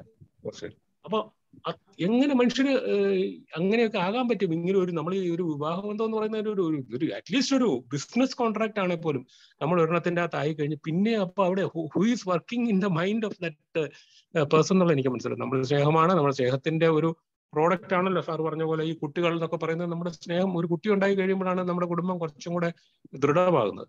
ആ വീട്ടിൽ അവർ അതിന് ഒരു 2 മാസം മുമ്പോ 3 മാസം മുമ്പോ നാട്ടിൽ വന്നിരുന്നു. അതിന് ഇടയ്ക്ക് തലേദിവസം വിളിക്കുമ്പോഴും മോൻ എങ്ങനെയുണ്ടെന്ന് അമ്മ വിളിച്ചു ചോദിക്കുമ്പോൾ മോനെ കുറിച്ച് നല്ല അഭിപ്രായങ്ങൾ പറയുന്ന മരുമകള്. ഇതെല്ലാം കഴിഞ്ഞേച്ച് ഷി വാസ് പ്ലാനിങ് ഇറ്റ്. രണ്ടുപേരും കൂടെ പ്ലാൻ ചെയ്ത ഒരു കാര്യമാണ്. അപ്പൊ അങ്ങനെയൊക്കെ മനുഷ്യൻ പെൺകുട്ടികളെ പോവാന്ന് പറയുമ്പോൾ എന്താണ് ഇവിടെ, എന്തോ ഒരു ഗുരുതരമായ പ്രശ്നമുണ്ട്. പിന്നെ ഇതിൻ്റെ അകത്ത് ആ കാര്യത്തിലൊന്നും പേരൻസിന്റെ ഇൻവോൾവ്മെന്റ് ഇല്ല. പണ്ടൊക്കെ നമ്മൾ പറയും അമ്മായിയമ്മ പോരെ, നാത്തും പോരെ. ഇതൊന്നും ഇന്നത്തെ കാലത്ത് ഗുരുതരമായ പ്രശ്നമേ അല്ല. അല്ലാതെ തന്നെ ഇത് കൂടി വരും. അങ്ങനെയുള്ള ഒരു സാഹചര്യത്തിൽ ഇത് വളരെ ഗൗരവമേറിയ ഒരു വിഷയം തന്നെയാണ്. ഞാൻ എൻ്റെ വ്യക്തിപരമായ അഭിപ്രായത്തിൽ പറയുകയാണ്, ആൺകുട്ടികൾ വിവാഹം കഴിക്കാൻ ഭയപ്പെടുന്നു. പെൺകുട്ടികൾക്ക് വിവാഹമോചിതരാകുന്നതിൽ യാതൊരു ബുദ്ധിമുട്ടുമില്ല. അച്ഛനും അമ്മയും, അതായത് പെൺകുട്ടിയുടെ അച്ഛനും അമ്മയ്ക്കും വിവാഹമോചിതയായ മോളെയും കൊണ്ട് വളരെ ഓപ്പണായിട്ട് പബ്ലിക് അപ്പിയറൻസ് നടത്തുന്നതിന് യാതൊരു വിഷമവും ഇല്ലാത്ത രീതിയിലേക്ക് പോയിക്കൊണ്ടിരിക്കുന്ന ഒരു കാലഘട്ടത്തിൽ ഏതായാലും ഒരു സമൂഹത്തിന്റെ ജീവിതത്തിന്റെ അടിസ്ഥാന ഘടകമാണ് കുടുംബം എന്ന് പറയുന്നത്. അവിടെ കുറച്ച് വിട്ടുവീഴ്ചയും കുറച്ച് എല്ലാം നമ്മുടെ ഭാരതത്തിലുള്ള ഏത് മതം, മുസ്ലിം എടുത്താലും ഹിന്ദു എടുത്താലും ക്രിസ്ത്യാനിറ്റി എടുത്താലും ഏതെടുത്താലും ഒരു മേധാവിത്വം ആർക്കെങ്കിലും കൊടുക്കണം. അതിനകത്തെല്ലാം തന്നെ നമ്മളൊരു പുരുഷന് മേധാവിത്വം കൊണ്ടു വെച്ച് പുരുഷന് അമിതമായ മേധാവിത്വം എടുക്കരുതെന്നും പുരുഷന് ഒരു മേധാവിത്വം കൊടുത്തു പോയാലേ ആർക്കെങ്കിലും ഒരു somebody should be the leader, somebody should be the team leader, or somebody should be the manager of the organization. അതുപോലെ തന്നെ അഭിപ്രായ വ്യത്യാസങ്ങൾ ഉണ്ടാകാം. എത്ര അഭിപ്രായ വ്യത്യാസം ഉണ്ടായിരുന്നു, നമ്മളെ ലീഡറെ ഒബേ ചെയ്യുക, അത് വെറുതെ ഒബേ ചെയ്യല്ല, ഇൻ ട്രൂ സ്പിരിറ്റ്. അങ്ങനത്തെ ഒരു ഇതിലേക്ക് വന്നു കഴിഞ്ഞാൽ എന്നാലേ ഇങ്ങനെയുള്ള പ്രശ്നങ്ങൾ പരിഹരിക്കപ്പെടുകയുള്ളൂ. ഒരു ഗുരുതരമായ വിഷയം തന്നെയാണ്. അപ്പൊ അവിടെ ഇത് എങ്ങനെ നമുക്കും ആവശ്യമാണ് ഈ പറഞ്ഞ കാര്യം കേട്ടകള്, കൊച്ചുപിള്ളേർക്ക് മാത്രമല്ല.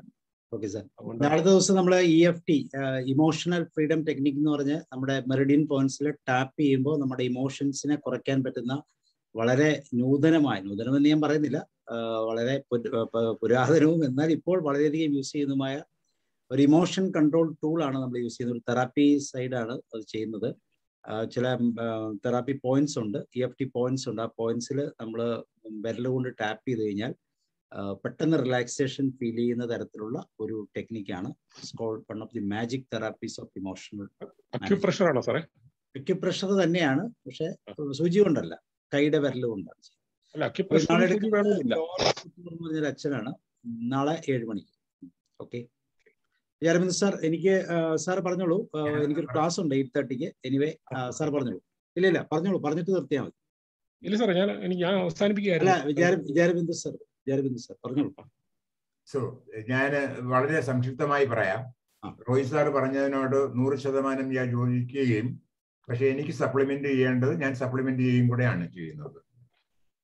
See, as far as my knowledge goes and as far as my experience tells me, the correct thing is that if you just go to analyze the mental status of a woman as well as a man, there is a man in a woman and there is a woman in a man.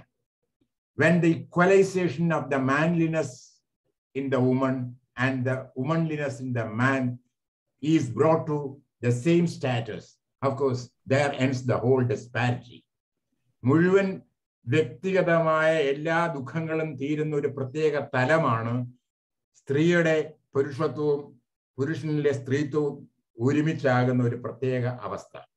ആ അവസ്ഥയിലേക്ക് നീങ്ങാനുള്ള ചതുരത രണ്ടുപേർക്കും ഉണ്ട് എങ്കിൽ ഏത് വൈവാഹിക ജീവിതത്തിന്റെ ക്ലിഷ്ടതകളെയും ദൂരീകരിക്കാൻ തക്ക ഒരു മാനസിക ഘടന ഉണ്ടാകും എന്നുള്ളതാണ് ഇതുവരെ ഞാൻ പഠിച്ചിട്ടുള്ള എല്ലാ തത്വങ്ങളിൽ നിന്നും എല്ലാ സാമൂഹിക ബന്ധങ്ങളിൽ നിന്നും എനിക്ക് മനസ്സിലാക്കാൻ സാധിച്ചതും പല ബന്ധങ്ങളും ശിഥിലമാകുന്നതിന് മുമ്പേ അതിനെ കൂട്ടിച്ചേർക്കാനായി എന്നെ പ്രാപ്തനാക്കിയ ചില പ്രത്യേക കാര്യങ്ങൾ. ഇനി ഒരു സ്ത്രീയുടെ പ്രത്യേക അവസ്ഥ എന്താണെന്ന് കൃത്യമായി മനസ്സിലാക്കേണ്ട പുരുഷന്റെ ആധിപത്യം എന്ന് മിസ്റ്റർ ജോർജ് സാർ പറഞ്ഞതിനകത്ത് ഒരു തെറ്റ് വരുന്നത്, അല്ലെങ്കിൽ ഒരു വിശക കാണുന്നത്, ഒരു ടീം ലീഡർ അല്ല അവിടെ വേണ്ടത്. A man who is able to put himself into the shoes of the wife and the wife who is able to put herself into the shoes of the husband. whereby the equalization of emotional feelings, equalization of the economic difficulties, and equalization of the socio difficulties, social imbalance also comes in there, whereby the whole thing, even if he is going to be a drug addict, even if he is going to be an alcoholic, even if he is going to be impotent, of course, all these things can be sufficed, provided this giving in and taking out quality is there. ഈ giving and talking in qualities എങ്ങനെയാണ് വരുന്നത്? ഏകദേശം കൃത്യമായി പറഞ്ഞാൽ മുഖഭാവത്തിലൂടെ തന്നെയാണ് വരുന്നത്. കൃത്യമായി മദ്യപിച്ചു വിട്ട് വരുന്ന മനുഷ്യന്റെ മുഖത്ത് ദീനതയോടുകൂടി നോക്കാൻ ഒരു ഭാര്യയ്ക്ക് സാധിച്ചാൽ നാളെ തൊട്ട് അവൻ മദ്യപിക്കാതെ വരും എന്ന് ഞാൻ ഉദാഹരണ സഹിതം പറയാൻ പ്രാപ്തനാണ്. അത്രയും ദീനതയോടുകൂടി നോക്കണം. പക്ഷെ അതിന് ആ മനുഷ്യന്റെ പിന്നിലുള്ള ഏതെല്ലാം വൈകല്യങ്ങളാണ് ഉള്ളത് എന്ന് മനസ്സിലാക്കിയതിനു ശേഷം ഒരു ദീനഭാവത്തിലുള്ള ഒരു നോട്ടവും സ്നേഹമസൃണമായ ഒരു തലോടലും ഉണ്ട് എങ്കിൽ ഏത് മദ്യപാനിയും നാളെ തൊട്ട് മദ്യപാനം നിർത്തുന്ന ഒരു പ്രത്യേക അവസ്ഥയിലേക്ക് പോകാൻ സാധിക്കും. ഇമ്പോർട്ടൻസി ഒരു അനുഗ്രഹമാണെന്ന് ധരിക്കുന്ന എത്രയോ സ്ത്രീകൾ ഈ ഭൂമുഖത്തുണ്ടെന്നറിയാമോ? എന്താണ് കാര്യം? ഒരു സഹതാപം, ഒരു സ്നേഹം, ഒരു തലോടൽ, അതിലൂടെ ആ മുഖത്ത്, പുരുഷന്റെ മുഖത്ത് കാണുന്ന ഇമ്പോർട്ടൻസിയെ മുഴുവനും മറയ്ക്കുന്ന ഒരു സാന്ത്വന ഭാവം അവിടെ കാണുമ്പോൾ ആ സ്നേഹ മസൃണതയിൽ അലിയാത്ത ഏത് സ്ത്രീ ഹൃദയമുണ്ട്, ഏത് പുരുഷ ഹൃദയമുണ്ട്? ഇങ്ങനെയുള്ള ചില കാര്യങ്ങളെ വളരെയധികം കൊടുക്കൽ വാങ്ങലിലൂടെ നമുക്ക് ബലപ്പെടുത്താൻ സാധിച്ചാൽ ഏത് വൈവാഹിക ബന്ധവും കൃത്യമായി കൊണ്ടുപോകാൻ സാധിക്കുന്നതാണ് എന്ന് 1008 ഭാര്യമാരുണ്ടായിരുന്ന ശ്രീകൃഷ്ണൻ കൃത്യമായി തെളിയിച്ചത്. അവിടെയാണ് എത്ര ഭാര്യമാരുണ്ട് എന്നുള്ളതല്ല കാര്യം, എത്രമാത്രം സ്ത്രീകളുടെ ഭാവവൈകല്യത്തോടോ ഭാവഹാവാദികളോടോ ഒരു പുരുഷന് ചേരാൻ സാധിക്കണമെന്നും ഒരു സ്ത്രീക്ക് 1008 സ്ത്രീകൾക്കായാലും എല്ലാവരോടും ഒരേ രീതിയിലുള്ള താത്വിക ചിന്തയോടുകൂടി അഭിരമിക്കാൻ സാധിക്കും എന്നും കാണിച്ചു തരുന്ന ആ പ്രത്യേക ശൈലിയിലേക്കും സൈക്കോളജിയിലേക്കും തത്വചിന്തയിലേക്കും നാം പോകുമ്പോഴാണ് എല്ലാ രീതിയിലുള്ള അഭികാമ്യത നമുക്ക് കൈവരുത്തിക്കൊണ്ട് വൈവാഹിക ജീവിതം സുദൃഢമാക്കാൻ സാധിക്കുന്നത് എന്ന് മാത്രം പറഞ്ഞുകൊണ്ട് ഞാൻ നിർത്തുന്നു. നന്ദി, നമസ്കാരം. Okay, thank you sir. അപ്പൊ നമുക്കിന്ന് വൈൻഡപ്പ് ചെയ്യാം. എനിക്ക് 8:30 ഒരു ക്ലാസ് ഉണ്ട്. അപ്പൊ അതുകൊണ്ട് താങ്ക് യു റോയ് സാർ. ഒരിക്കൽ കൂടി നാളത്തെ ദിവസം EFT-യുമായിട്ട് ബന്ധപ്പെട്ട് നമുക്ക് വീണ്ടും ജോയിൻ ചെയ്യാം. ഓക്കെ, അപ്പൊ thank you and good night. See U.